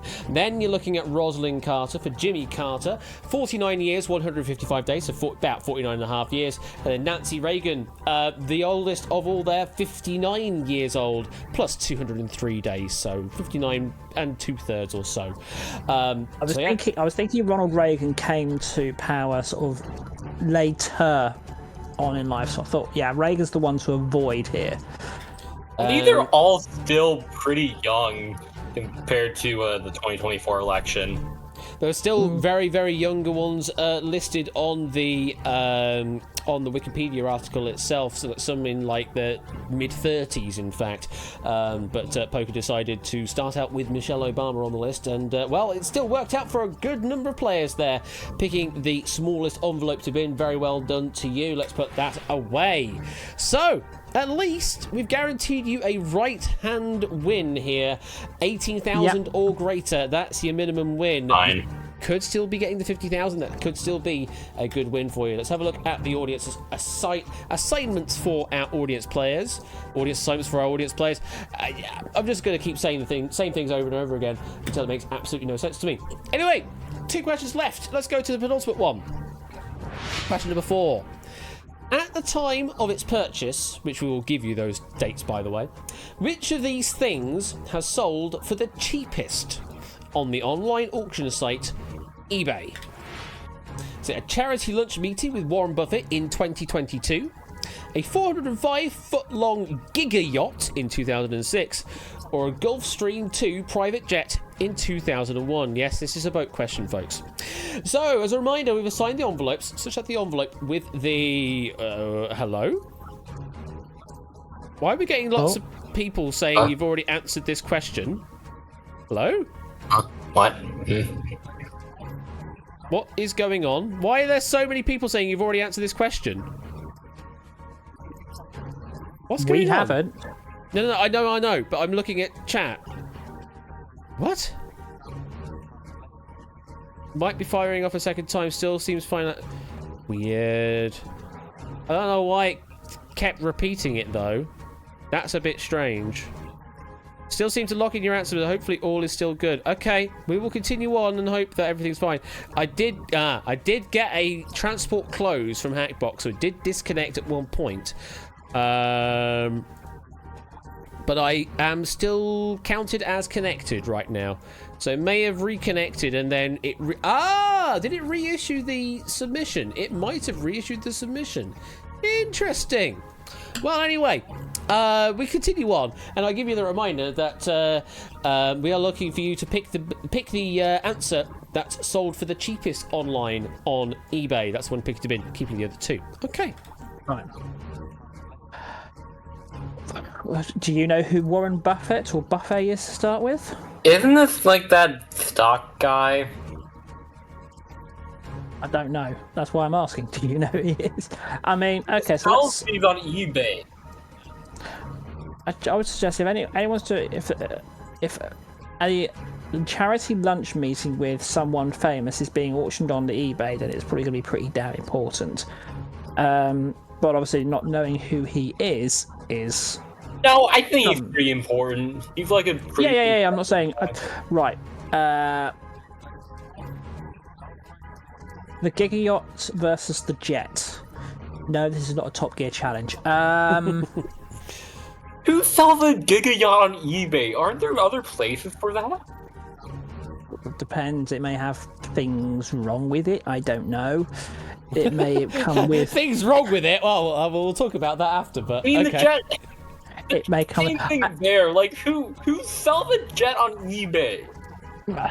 Again, someone probably desperate to get rid of it. The Warren Buffett one kind of makes sense, at least. But like, I'm thinking which of those. Which of those was self? For me, the charity lunch meeting seems a bit of a trap answer. But I mean, that one seems like it's like the most expensive, so... It just seems like a trap because a charity lunch meeting... It's not as if it's a lunch meeting. It's, in fact, a charity fundraiser, but it just... Something like that, it just seems like a trap answer, but the problem is not knowing who he is, I can't give a reason not to go for that. Okay, so we need an answer. Okay. I think the Jet's probably the one with the most fuck-ups, so... You think I don't want to do the the Buffett one either, so... So you think the Jet would be worth the most? No, the least. Do you want to go for the Jet? Yeah, the Jet. Also, you have to factor in, like, inflation and stuff, so it's probably even less. Yeah. Yeah, I'm okay with that, because the Warren Buffett, I could just see that being a trap answer because of who's written it. Yes, they would do that.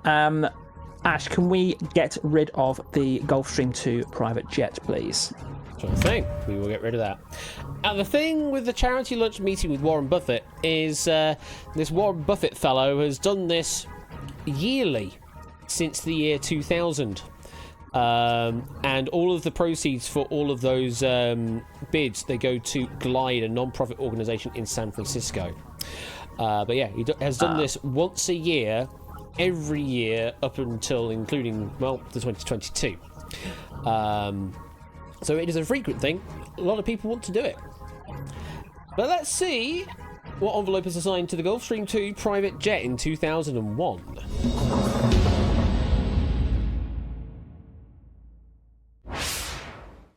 Nine. So we're at the point now where I can't really remember which ones are the ones we want to keep. It's better this way. It's better this way. It is and it isn't. I say, normally I'd be writing things down, but obviously, no, I haven't tonight for obvious reasons. Well, let's find out. Your secret fortune tonight will not be...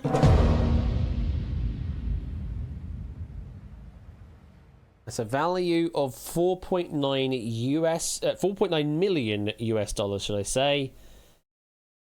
Is 18,000 dukes.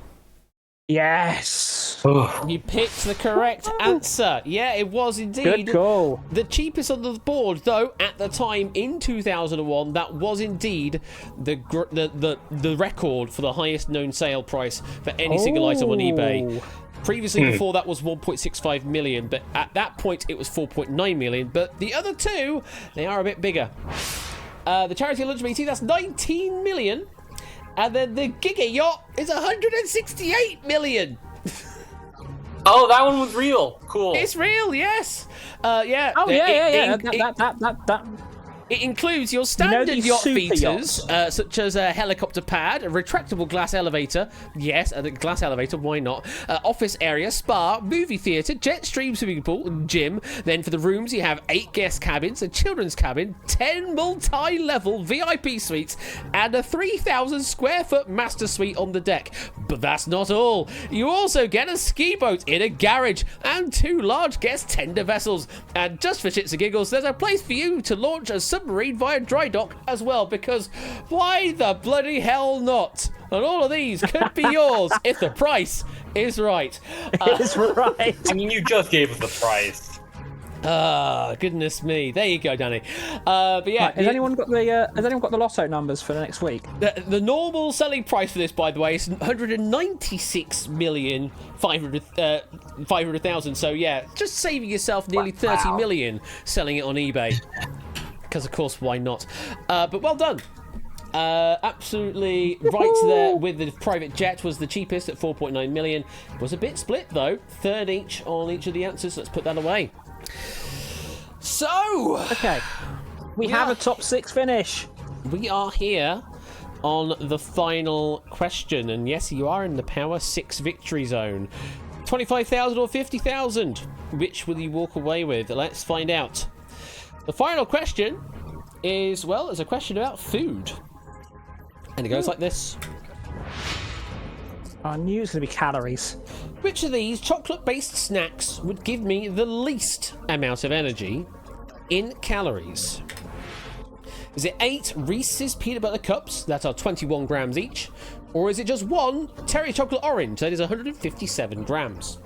As a reminder, we have assigned the envelopes such that the envelope with the lowest value is assigned to the chocolate-based snack that has the least amount of energy in calories. That's the one you're picking to bin.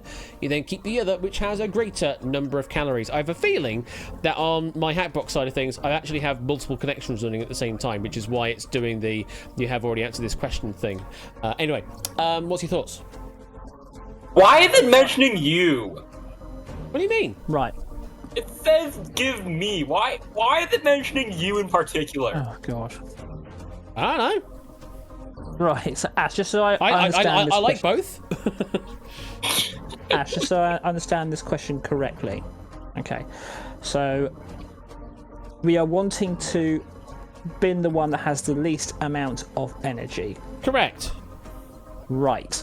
Okay. So obviously we want to keep the one that has the most amount of energy. And it's not Terry's, it's mine. I'll just put that one in there.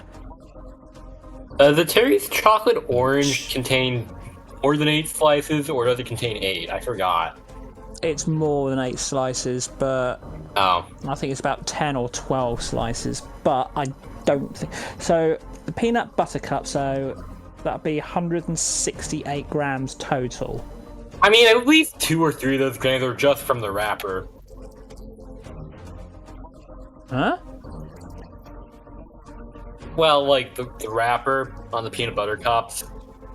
Wait, now the chocolate orange also have the wrapper. No, I think it's just the I think that the weight would be. We're only looking at the calorific content of the food, and also Yeah, the the weight. chocolate- I know. I'm just trying to So figure out basically, that would fact. 168 grams of Reese's peanut butter cups be more or less? Just I'm inclined to think. Oh. I mean, the peanut butter is like peanuts are like really like they seem more like an actual like plant, and chocolate orange just like fucking whatever, I guess. So, like on that basis alone, I think the chocolate orange just like has less calories. Do you think the chocolate orange has got less calories? Yes. Ooh. Okay. I'm just trying to work this out. What are you thinking? Yeah. What are you thinking? You need to pick something to go. Yeah, I was. Nah, my logic was going the wrong way. Yeah. I can't think of a logical reason to go otherwise, so I'll agree with you, Mystic, and we are agreeing to bin the chocolate orange, yes? Yes. Yeah, okay then. Terry's chocolate orange is going. And if this is wrong, I'm going across to Tesco to grab about 8 of them and eat them in misery. And don't eat I all don't of think them I at once. have Terry's chocolate oranges where I am. No, want it's one on not your Hex. It's an orange flavored chocolate in the shape of an orange with segments. It's not dip. It's not a dipped orange. It's a thing. Anyway, let's have a look at the envelope and don't tap it, whack it. Let's have a look at the envelope numbers assigned to both of these answers.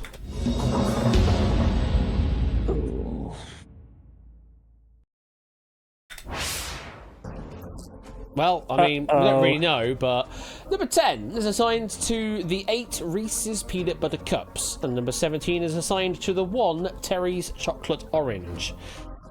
You have picked to bin the Terry's Chocolate Orange on envelope number 17, which means that goes away. We don't care about that anymore. What we care about now is envelope number 10, because that is your secret fortune tonight. I will tell you that the total calorific content of the Reese's Peanut Butter Cups is 840. Okay. That's for 8 Reese's Peanut Butter Cups. 840 I don't have a calories. reference for that.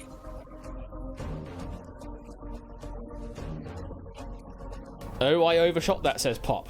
Well, let's find out. Like a frame of reference. Your secret fortune tonight is...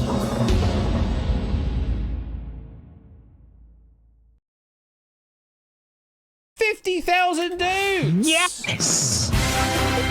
Woohoo! You Well went done, the Mystic. right way!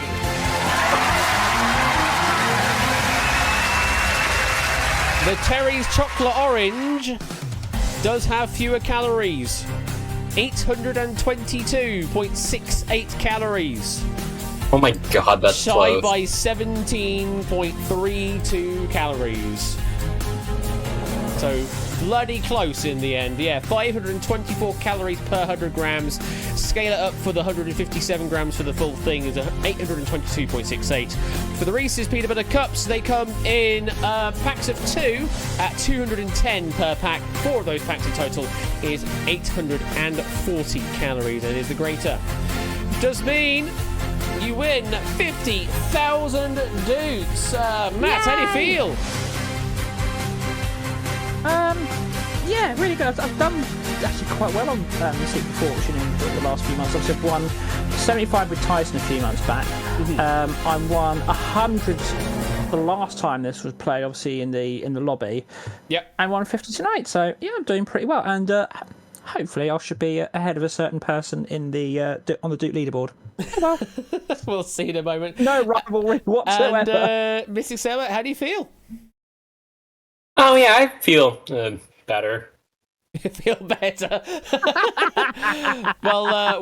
Well done. Great game there. Thank you very much for playing. Let's have a look at the audience standings to see how well they did. Do we have any 100,000 winners? We do. Sue and Sheldon are the only 100,000 Duke winners. Congratulations. We got Zeus and Amy and Mr. Vertigo and Prey and Tipster and Shapes on the 50,000 because, of course, no one picked the 75,000 Duke envelope earlier on. Then we have Pop and Curse Toucan and Rias and Hex on 40,000. Clive and Danny on 30.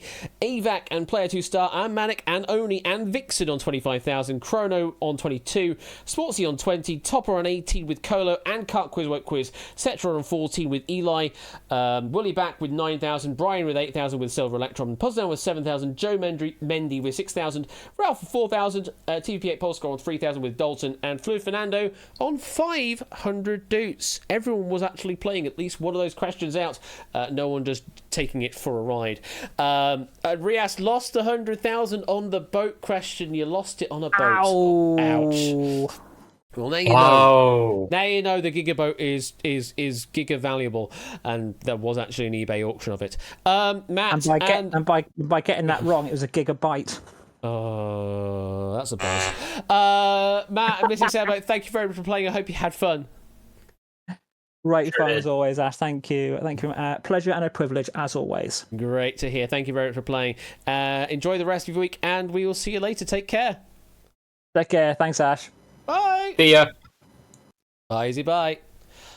So that there brings us to a close on Secret Fortune. Thank you to Pokenuts for a lovely pack that was there. I only had 100k, 40k, 25k. Lost the 100k by misreading the boat, and then lost the 40k because of capitalism.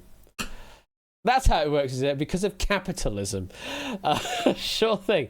But thank you again, Poker, for that emergency pack back in Season 14 that we brought through into Season 15. Appreciate that.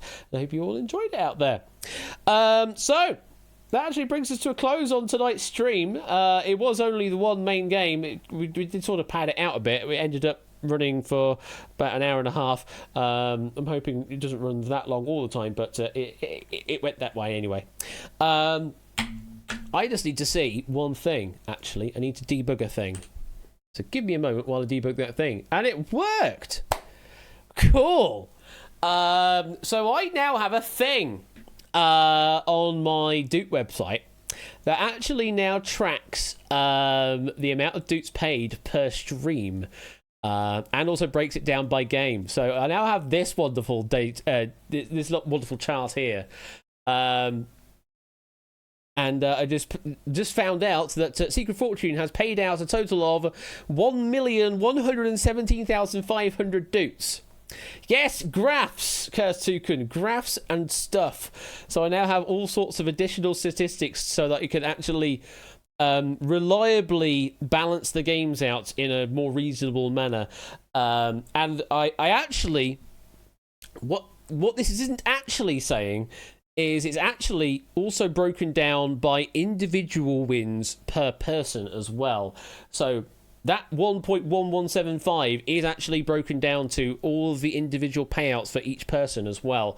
So I can actually see what you've earned over time as well during the season and where you've gotten your big wins and big losses, though you don't actually lose any Doots in any of the games. But anyway, and I'm thinking maybe later I could make that available to you in some way so you can see how much you've been earning across the different games of the season as a sort of ledger type thing. But yeah, this is the current streams record, and you saw on the first stream there, we paid out about 1 million Doots in 1 vs 100. We paid about 1 million and a bit on Secret Fortune, so there's actually paid out more. Winning Lines is about 1 million. Yeah, Wipeout didn't pay out too well, did it? 453,000. But yeah, there you go. More stats and stuff on the Doot Bank because I can do that kind of stuff and dramatic graphs. So yeah, cool. That's stuff that I've just been messing around with in the behind the scenes.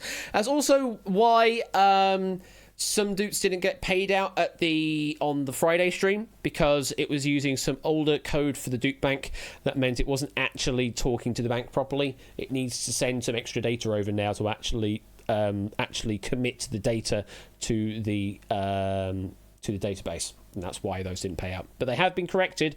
All of the Doots that should have been paid out on the Friday stream have now been corrected and paid out. Hence why there was some numbers for Wipeout and also very few numbers for the Doot Drop, because only two winners, Oren and Topper, which was 10,000 and 2,500 if memory serves, for that final payout on that game. So I might need to balance that game a bit higher in general. So we may be playing for like 250,000 Doots rather than 100,000, maybe. I don't know. But yeah, it feels like I think Doot Drop needs scaling up a bit. I don't think it needs scaling up to a factor of 10, though. I think that's a bit too much. Though it would make it obviously synonymous with million pound drop. I think when we did have it as 1 million Doots, it was very swingy in the game. So yeah, it might scale to 250,000. That's what I've got for 5 minutes of Fortune is 250,000, and 1,000 Heartbeats is 250,000 for the top prize. So yeah, 4 C bundles are 6,250. I might even change that score and make it 50 bundles of something instead. Rather than keeping it 40 bundles, I might change the number of bundles. I don't know.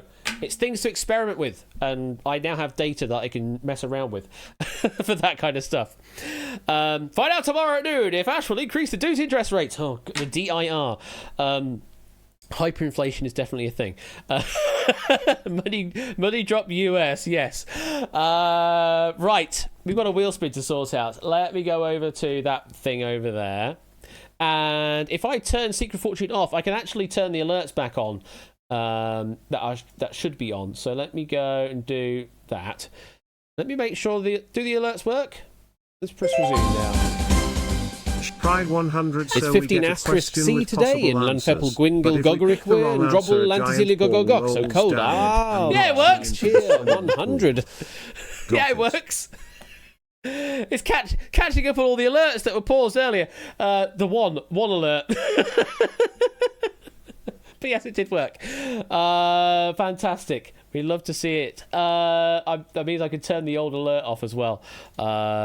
Please display my... I can't do a replay, I'm afraid. I can do Clanfair PG better. Yeah, I probably can. Where is the thing? Oh, I'll just leave it on. Whatever. If it happens, it happens. Anyway, let's do a wheel spin. Oh. ASH, Cheer 100. After this stream, I'm going to beat a stoke to death with a hammer. That's so weird. That's so funny. I do need to take the other alert off now, don't I? That was so funny. Where's the other alert box gone? Thank you for the 100 bits there, Oni. Where is that? That would be in somewhere. One of these things. Where did I put it? There it is. Alerts. Disable the alerts again. There we go. And we are back in the room. There we go. We're back in the room now. Cool. They're harmonizing. Something like that. You can use different names. I will tell you what the other names are later. But you can use other names. Right. Spin wheel now. Thing. Happened. 5,000 added to the jackpot last time because it adds 5,000 every spin. For those not in the know. Next! The wheel.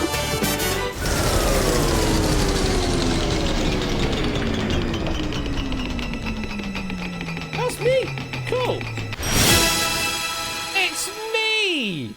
I did this! So what am I gonna do? I don't know. Cheer 100 it Ash. It Ash, thank you for the 100 bits there, BC. It me! What am I going to do? What I'm going to do is... I don't know. I actually don't know. Cheer 100. It me. Yeah, do be me. Thank you for the 100 bits there, Matt. Oh, my God. What are we going to do? What are we going to do on this here spin of the wheel? It's me, so I could do literally whatever I want right now. So I could just add to the jackpot and call it a day. I could in the grid. What do I want to do? Oh, hang on. Manifest in the grid with 50,000 doots. Cheer 100. Thank you for the 100 bits there. Apparently. I could spin it again, Solo ASBL. I very much could do that. Spin it again and double the rewards. I could do that as well. What should we do? Because I don't have anything on mind right now as to what to do. I think spinning again is reasonable. So... let's do that. Let's do a respin. A rare respin. And here we go.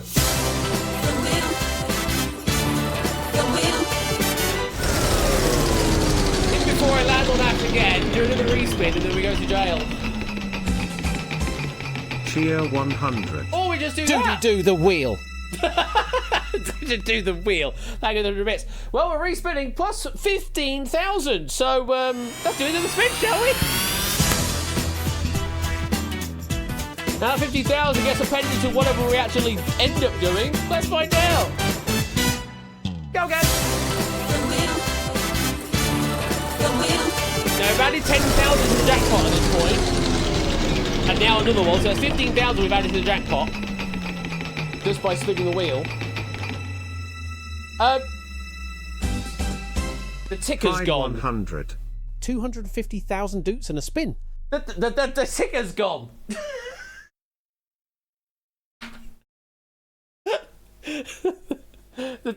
the ticker's gone.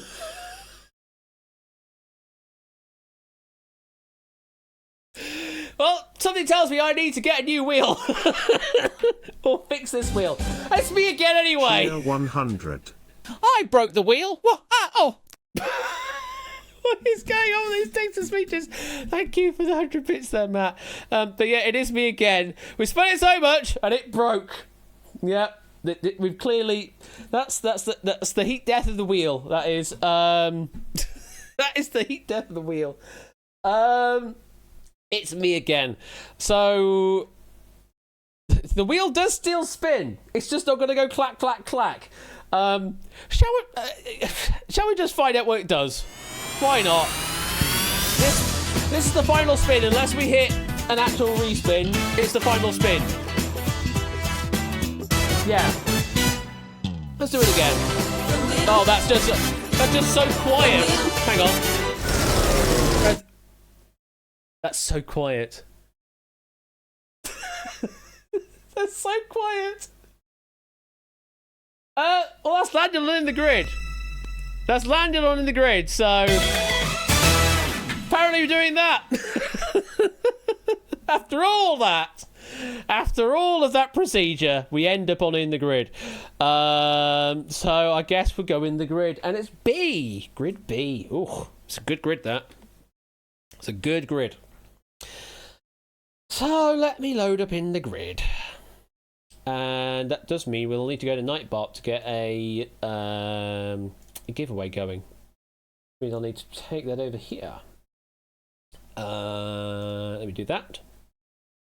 And if you'd like in on this here wheel spin, then, well, the keyword is pretty much the same as it always is. In the grid. Say in the grid. And you can be entered in to play in the grid. It's as simple as that. So we're adding 15,000 to the thing, which is this. So you're actually adding 15,000 to the minimum prize, or starting prize, which is normally 10,000. So we're actually going to start off with 25,000 for our players. And we will be adding 20,000 to the jackpot. So the jackpot is now 275. It's definitely not a lot to track at all, is it? Jackpot is on 275. And all our players here starting on 25,000 for this game of In the Grid. Okay, I think that all makes sense. I do need to figure out what to do with that. Also, I need to fix this. It said 15,000. It didn't say to the jackpot. It just said plus 15k. There is another one on here. Yeah, we've got plus 25k jackpot over here. That goes directly to the jackpot. Plus 15k doesn't go to the jackpot necessarily. I need to update the Duke Bank because it needs the new code. In the grid winner! Exclamation mark. And that's a thing. Cool. There we go. That should be that fixed. Play guitar with... I mean, it honestly would be a good plectrum, that. That's a decent plectrum. Right. Do that. Unmute that. Sure. And shall we pick some players? Yes.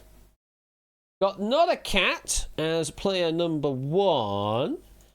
Let me go to player left and put in the name of Not a Cat. Need to actually run the game and make sure I'm actually running the right game. Hang on. Let me make sure I'm on grid B. I am on grid B, yes. Press play. And we've got Siu. Not Cat versus Siu in the grid tonight. If either of you want to join me in Discord, you're more than welcome to do so, but you can also just play from Twitch chat. I don't mind either way. One of these days, Aaron, you will get in. But not right now. I need to switch to that layout there, and I need to activate our player names. So player left, we've got Not a Cat with a total of 25,000 doots to start with, and then over on the right we've got a Siu Suyo. Set player. There we go.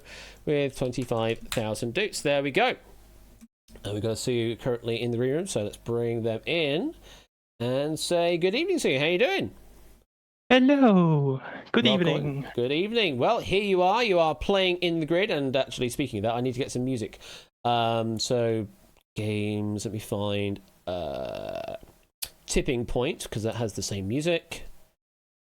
Game sounds, music, and the bed. Let's start off with round 3 general bed.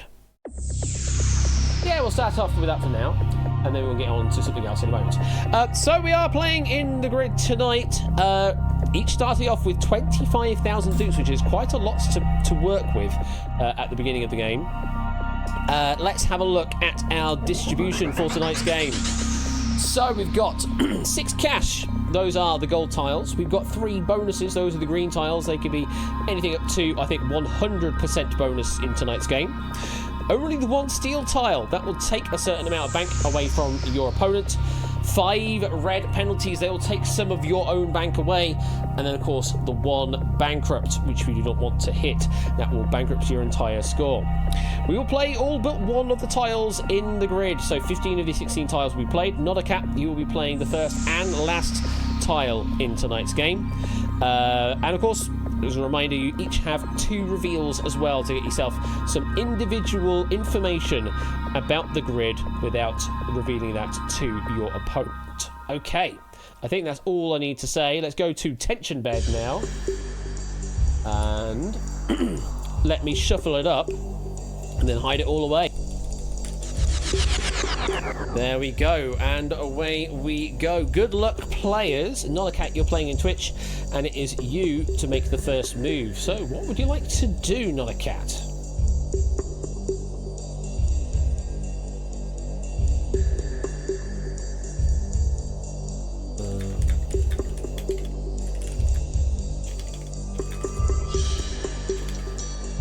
You're going to play D3, okie dokie.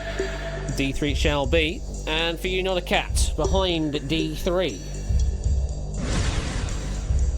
It's a penalty. It's a very early negative start for you. How much are you losing of your 25,000? Well then. That's a significant amount you're losing there, Not a Cat. 95% of your bank has just gone. And you're down to 1,250 after just 1 move.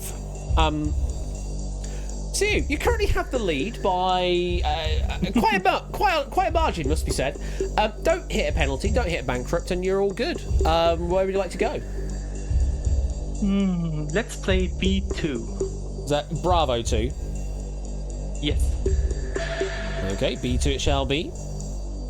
Behind B2, watch this be the steal. I mean, there's only 1 steal in the grid. Oh, God. The chances of that being in B2 is 1 in 15 right now. Behind B2. Oh, it's a bonus. Not bad at all. How much are we adding to your bank? Oh, very good. 90% of your bank we're adding to you. You're up to 47,500. The rich get richer. Not a cap. I'm not saying it's an uphill struggle, but you are behind by 46,250 right now, or something silly like that. It can be won though. It can be done. All you need is a steal right now, and actually that would get you back into the game. What's your move, Not a Cat? 1 in 14 chance right now that you find the steal. Oh, but of course you can use a bit of strategy here, and you're going to do some revealing. So I'm going to send you a whisper on Twitch here, Not a Cat. So, for you and only you, I'm going to give you the colour, but not the value, of A4. Okay. There you go, Not a Cat. That is the information for you. Now, with that in mind, would you like to play? Or would you like to go somewhere else? Can use your other reveal as well. We did see that to interesting advantage previously, where someone did back-to-back reveals. You're gonna go somewhere else. You're gonna go with C1. Okay, C. What do you make of that move? I think the reveal right now doesn't give too much information this early in the game. It could be a bad space, not the cat is trying to avoid. It could be a good space, trying to save for later. So right now, I don't think I'm not getting much information from that reveal alone. Okay. Well, it's there right now for Not a Cat to know about, but we'll see how it goes. Behind C1 though for Not a Cat. Okay, it's cash. We're going to be adding something. Anything up to 20,000 on one of these gold tiles tonight. And you are earning... not much, but it's something. 2,500 doots. Gets you up to 3,750. So you still have the lead by like 42,000 or so. What's your next move? I'm thinking about whether I also want to reveal something, but I think I'll just keep going for now and play Bravo 4. Playing B4, Bravo 4. Okay. Well, we've currently got a decent rainbow going on. We've got the red, green, yellow. I mean, I don't want to wish it on you, but we could have a bankrupt. We could have a steal. Yeah. Try and steal some of Nonacat's money. That would be rather unfortunate for Nonacat. Unfortunately, yes. Well, a bankrupt this early, I do have a lot of money, but still, bankrupt, I'd rather have it, of course, early than late. That's true. So, yeah. Behind B4, it is cash. 5 remaining cash becomes 4. How much are you earning? Nonacat got the minimum. You got the maximum available in tonight's game. 20,000 on a cash tile. Brings you up to 67,500. Nonacat. I mean, I did say earlier, the rich get richer. It seems to be the case. But that just means the steal becomes more of a steal if you can find it. We could be looking at a record win. Depends on how this game scales up, Oren. We do still have 2 bonuses that could factor us into ridiculous territory. Nonacat using their final reveal, though. Going with Delta 1, D1. Okay, Nonacat, just for you. The colour but not the value of D1. Okay. And I've sent you the pertinent information. So, you've used all your reveals at this point. You know the 2 corners there. Where are we going? You can play one of those tiles, or you can play elsewhere. Going elsewhere, going with D2. What's your thoughts here, Suyu? It's still kind of the same. Like, I have a great start, but I don't know how much I should risk at this point. At this point, I thought maybe I should just go for it and see how the end game turns out. But right now, I need information, and maybe I should just take one of these revealed spaces because, you know, taking the 50-50, maybe it's something good, maybe it's something bad. Well, here's the thing: is that hard. You're now in the driving seat on the reveals. Nonacat's used theirs already. You can use them to your own advantage right now. But before we get there, we need to reveal what's behind D2 for Nonacat. It's a bonus. Okay, so we're going to be scaling your 3,750. Probably not the best choice at this point, but it prevents Suyu from selecting it. There's now only 1 bonus left in the grid. Nonacat, how much are we increasing your bank by? Okay, 60%, not bad at all. Brings you up to an even 6k. Oh, I love how that happens. Suyu, you are ahead by 61,500 right now. You don't want to hit the bankrupt. That would be most unfortunate right now. Don't want to hit a penalty, really, because those could be very expensive at this point. There are still 4 cash tiles. There's 1 bonus out there. There is the steal as well. What's your thoughts? And I think Not the Cat hasn't found one of the steals, because if either of those revealed spaces would be a steal, I think they would have taken it. You could be playing the long game as well. Or that, assuming I hit even more of the good spaces. Yeah, very much so. They don't know I the think value I'm of the actually steal. gonna It might move- not necessarily guarantee a win. That's right. I think I'm going for the play of doing both reveals. I think I you're want to doing back-to-back reveal reveals. both. Okay. Yes, A4 and A1. A4 and A1, so the same one that Another Cat's done in the top right, but then another one for your own. Yes. Okay. I'm hoping just seeing what A4 is, let's give me some hint as to what the other one could be. Maybe some information about what Not a Cat is saving or Okay. avoiding. Very interesting strategy. I kind of like it. So we'll do them in order. Going to start off with A4, and for you, not the audience, but for you, the colour but not the value of A4. The rare double reveal, and I'll send you a message on Discord here, Sue. There you go. That is for A4, and then for A1, again the colour but not the value of A1. And there's the information for that. So now everybody has used their reveals. Interestingly, the audience has no bloody clue at this point, and I love that fact, because normally the audience does know a little bit about how this game is going, but right now I don't think they know much at all. Our two players know 2 tiles each. They both know one of the tiles. Not the value of it, but the colour of it. It's a really interesting strategy right now. See you. And What do you want to do? well, it has given me some information about how I should keep playing, I think, Okay. which is actually not taking either of the spaces I revealed. Okay.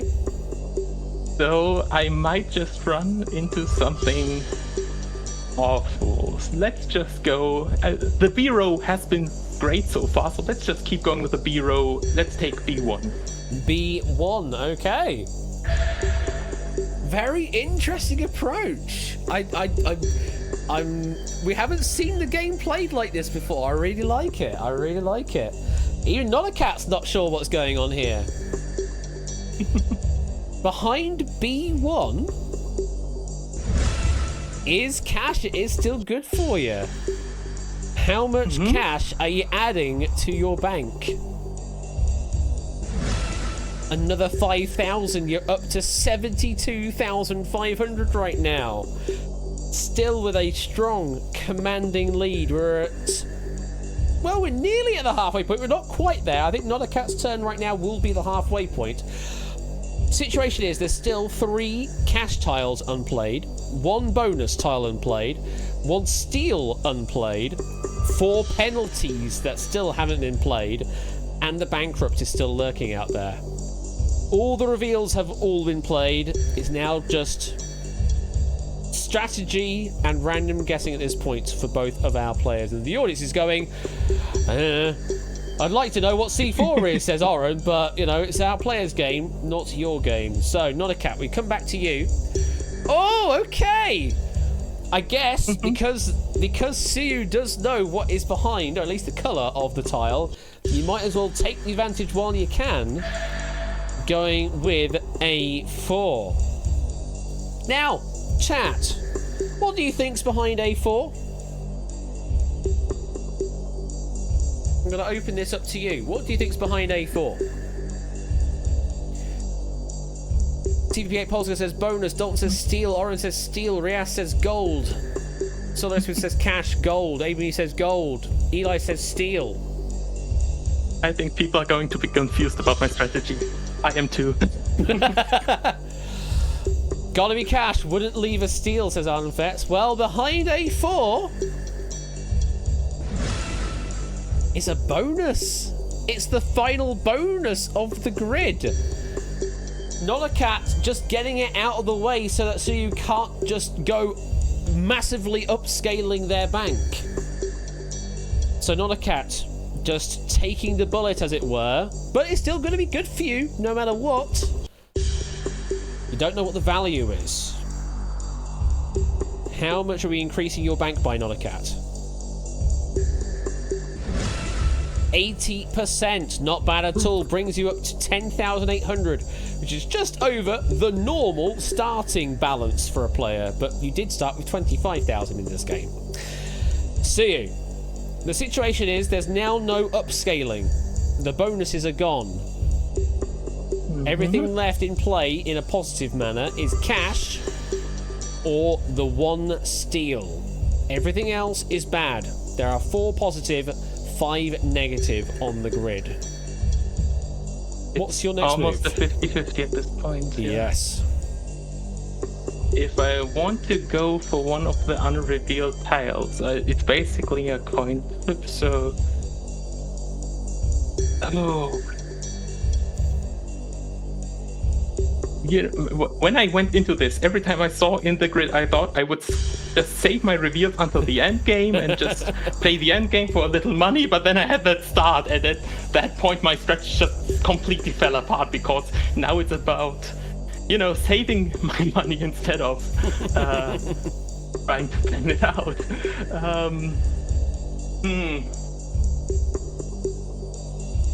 But I think I'll still... I don't think I'm going for another cat base. I'm thinking that D1 has to be a penalty or the bankrupt. Okay. Should I go for the last B row one? I think I'm going for the last B row one just because the B row has been good to me. So B3, please. B3 to complete the row. You have been right. Gold, green, and gold all along that row. What's behind B3?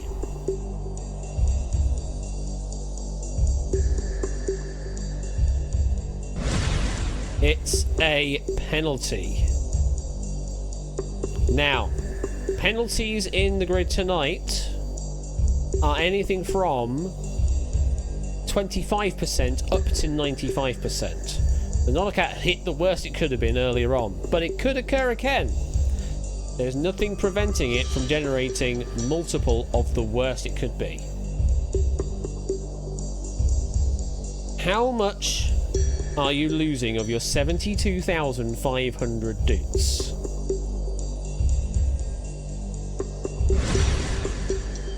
Ouch.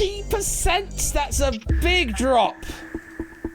And just like that, There it goes. Not a Cat now has the lead. Siu crashes down. We knock a 0 off the end. You're down to 7,250. Not a Cat. You now have the lead on 10,800.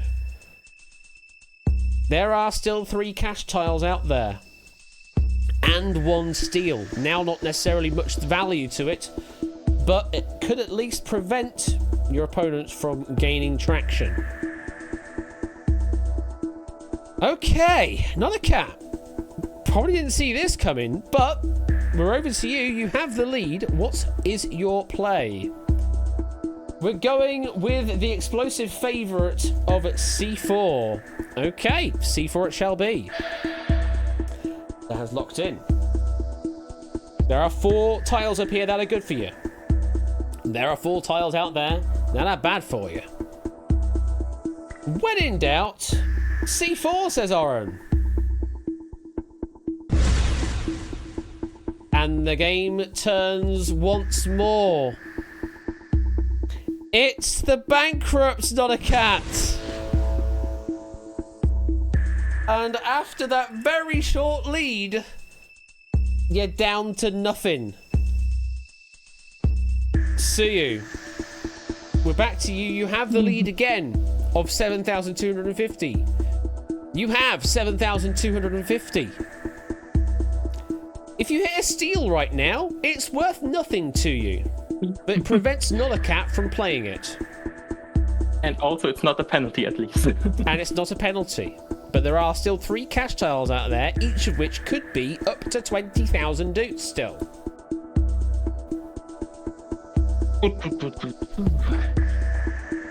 This is not good for my heart rate. I just had the absolute 50-50 of saving my 100k in Secret Fortune didn't quite calm down until this started, and now I'm back here. Well, you can't lose it all. Yes. And that's why I'm thinking maybe I do go for the D1. Just so I can get rid of the information advantage that a cat has. And if it's a penalty, I'm still in the lead, technically, so... You wanted to go for D1? I think I'll play D1, yes. Okay. Playing against not a cat's reveal earlier on, meaning they will have no further knowledge. Well, no further advanced knowledge. They might be able to work some other stuff out, but certainly no other advanced knowledge. Twitch chat, what do we think's behind D1? What do we think is behind that? Penalty, says TVP at Polska. Any other reckons? The square window. That's right, it goes into the square hole.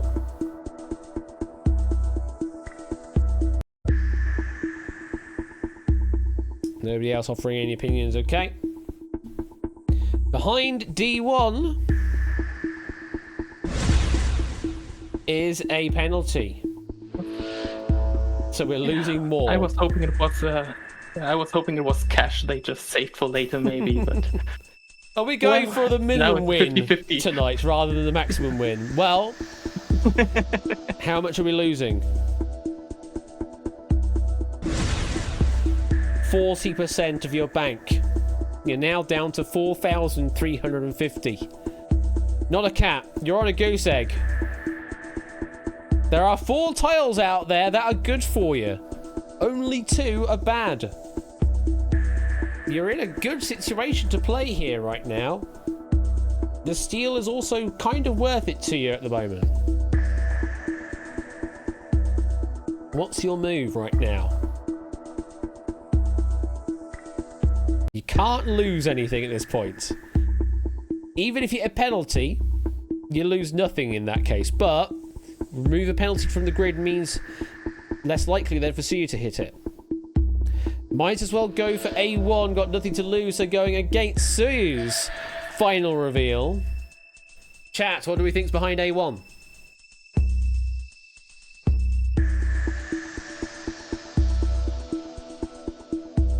Cash, says Rias. Penalty, says Dalton. Steal, says Oren. The steal, says AB Me. Penalty or steal, says TP8. Another penalty, says Arden Fetz.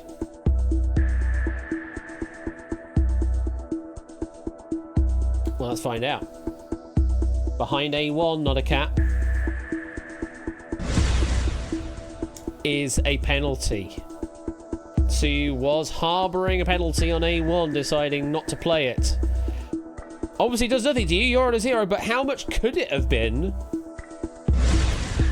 Exactly half. It could have been a 50-50. But Suyu, not a cat, half of nothing is still nothing. So you stay on nothing. Suyu, we turn to you. And there are 4 tiles that are good. Well, one of them sort of, because it doesn't do anything to you. It's a 0. So you got 3 good, a neutral, and a bad tile. And at this point, it's basically just luck, because we have no information. We just have to go for something and hope for the best. So yep, that is very much the case here. Let's just start from the bottom and take D4. D4, yeah? Yes. Okay, D4 it shall be. If this is a steal, you get nothing. If this is the final penalty, then it's a race, a dash for cash. If this is just cash, then, well, you've got an advantage over not a cat on trying to claim as much cash as you can. Behind D4, it's the final penalty. So it is going to be a mad dash for the cash in the finish. Now remember, the minimum that cash can be in tonight's game is 2,500. So you need to be looking at your bank balance being slightly over that to at least have some sort of advantage on cash value, because the problem is, well, you're against it in terms of number of turns. Not a cat will have 2 tiles to play. You only have 1 tile left to play after this. Yeah, I'm hoping that maybe another cat gets the steal first, because that will be the least dangerous tile for me, probably, and then it's That just is very gets true. The bigger steal cat at tile, I this guess. point suddenly becomes the weakest tile. It's anything between 25 and 75% in tonight's game. But given your bank is going to be going lower than 4350, it's suddenly going to become less valuable than the lowest valued cash tile. Depending on when it gets played, of course. How much are you losing? Let's set the stage for the final phase. 45%. Which does put you just under that 2,500. You're on 2,393 dudes. Not a cat. Everything is good. Everything will add to your current bank. But a steal is going to be worth less than a cash. Right now. It could be worth more if Suyu gets a big one and then you steal it back. Your best bet right now, not a cat, is to leave the steal until absolute latest. You are playing A3. We have 3 cash on offer here. I want to give the doots away. Have you hit one of the 3 cash tiles? You have. So you're going to be taking the lead here. Anything up to 20,000 this can be worth. Behind the gold is 15,000 doots. You have set a decent benchmark here for Suyu to try and beat. Now, Suyu, this is your final turn in the grid. You can only turn 1 more tile. A steal right now needs to be around the 50% mark to make it worthwhile. Probably more than that in order to counteract any other cash that Nonacat would need to get. Or you can just try and go for big cash. I think even if I hit another 20,000 cash, if you hit another 20,000 cash, then it's down to Nonacat hitting a low cash versus the steal. But if I hit a steal, basically the only thing that would save me is... No, if I hit a steal, even if I get the 50%, I think even a 2,500 cash tile would put Nonacat in the lead, so I just have to get a really good cash tile, I guess.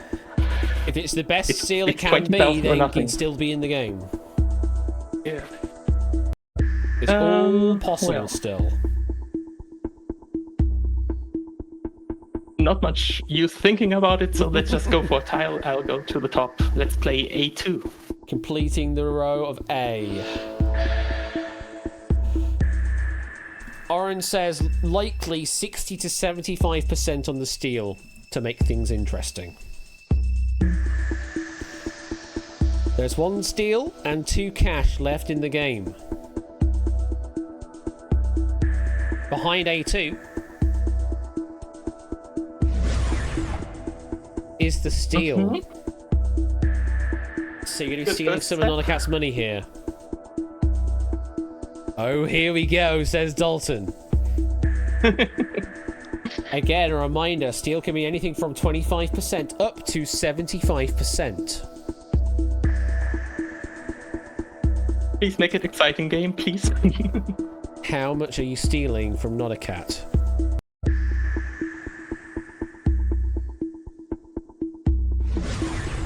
$65%, which brings you up to 12,143. Not a Cat is down to 5,250. And we are officially in the fun zone. Not a Cat. 2 values of cash will not win the game. Anything from 7,500 will win you the game. But there's no guarantee as to how many of those there could be. There could be 0. There could be all of them. Every individual cash tile is generated individually. There's no distinct sets that it has to pick from. You're going with C2. And it has now been locked in. There are 2 cash values that will end the game for you, Not a Cat, and will win for Suyu. Everything else is a win. Anything can repeat only. Like I say, there's no distinct set. You can have multiple of the same value appear for all of the tiles in this grid. You can, in theory, have a 95% penalty and a 95% penalty and a 95% penalty and a 95% penalty. Likelihood of that happening is low. Much like every single possible combination out there, it's low. But yes, it is possible to have the 20,000 appear more than once in this grid. Similarly, it's likely to have the 2,500 repeat more than once in this grid. The past does not predict the future. We know it's cash, so I might as well get that over and done with. But is it enough? For the win, Not a Cat. Behind C2 is...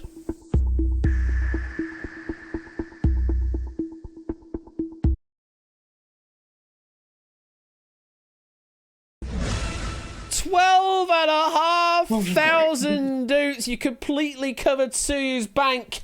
Brings you up to a grand total of 17,750. And Not a Cat, you are the winner in the grid tonight. Congratulations. Let me hit the pay dues button, and Not a Cat has been paid 17,750 dudes. Congratulations. Now, shall we find out what was behind C3? Show us behind C3, please. 7,500, okay. So it was just enough anyway. Both of them would have won you the game. 7,500 though would have made it much closer. But yeah, both of them left in the game would have been enough to win the game. So congratulations, Not a Cat. You may have had the worst fortune at the beginning of the game, but it ended up working out for you in the end, and you take 17,750 away. See you. 12,143 was your final score there. Does not get paid out though because you didn't win. But I hope you had a fun time though. Of course, always. Thank you as always for streaming, Ash. No worries. Thank you very much for playing. Enjoy the rest of the week, and we'll see you later. Take care. Good night. Bye. What an interesting end to that game. Like, I'm amazed how well that ended there. It looked like it was going to be a runaway victory for Sue, but then penalty after penalty just ended up causing more harm than good. And Not a Cat just snuck in there with the win right at the end. You both ended on a value less than what you started out with, though. You started out with 25,000 through the generosity of the wheel. If we didn't start out with that, then actually would have meant Sue would have had less, so it would have made it more likely for Not a Cat to win anyway. So there you go. And this is why you enjoy this game, even if it takes longer for the end of the stream. Yeah, I know. It does take a bit longer, but yeah. And this was the medium risk set of tiles in the grid. We do have a higher risk strategy, which is in the grid C, where you can get bonkers values out of it. But yeah, this was the mid risk game. But yeah, hope you all enjoyed that. That was that was impressive. Right, I think that brings us to a close. Not much else to go for. I'm going to be back on Friday with some more quiz night. What do I have for you? Let's have a quick look, shall we? I've got for you Word Scramble Warm-Up, all clued up, written by Dogfish, and 1 versus 100 to close the stream off as well. So that's what we've got for you on Friday. Tomorrow evening, Ben, I believe, will be back doing some streaming, provided internet woes and all that. I think that's all been solved by this point because he's now got actual fibre to the house. And you've got Red Herrings to look forward to tomorrow evening over on Ben's side of things. That is on the 19th of September over on Royal and Score Flush. And then at the weekend, Topper will be continuing on with the Topper's Quiz Night. And that will continue on with Diamond and Slam on September the 22nd on the Sunday evening. I think that's everything to go through. Not much else to say. Do we have someone to go right into? Let's have a quick look, shall we? Go over to twitch.tv. And have a look through the list of people that are currently online right now. And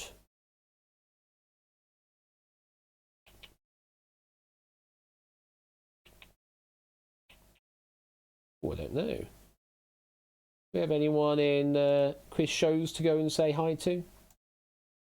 Categories. Is it just me? It's just me. It's just me in the quiz show category. All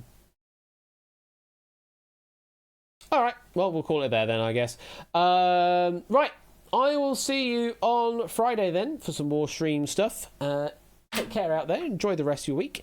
If you don't see you on Friday, then yeah, enjoy the weekend and everything. And I'll see you soon. QNL tickets, go and buy them.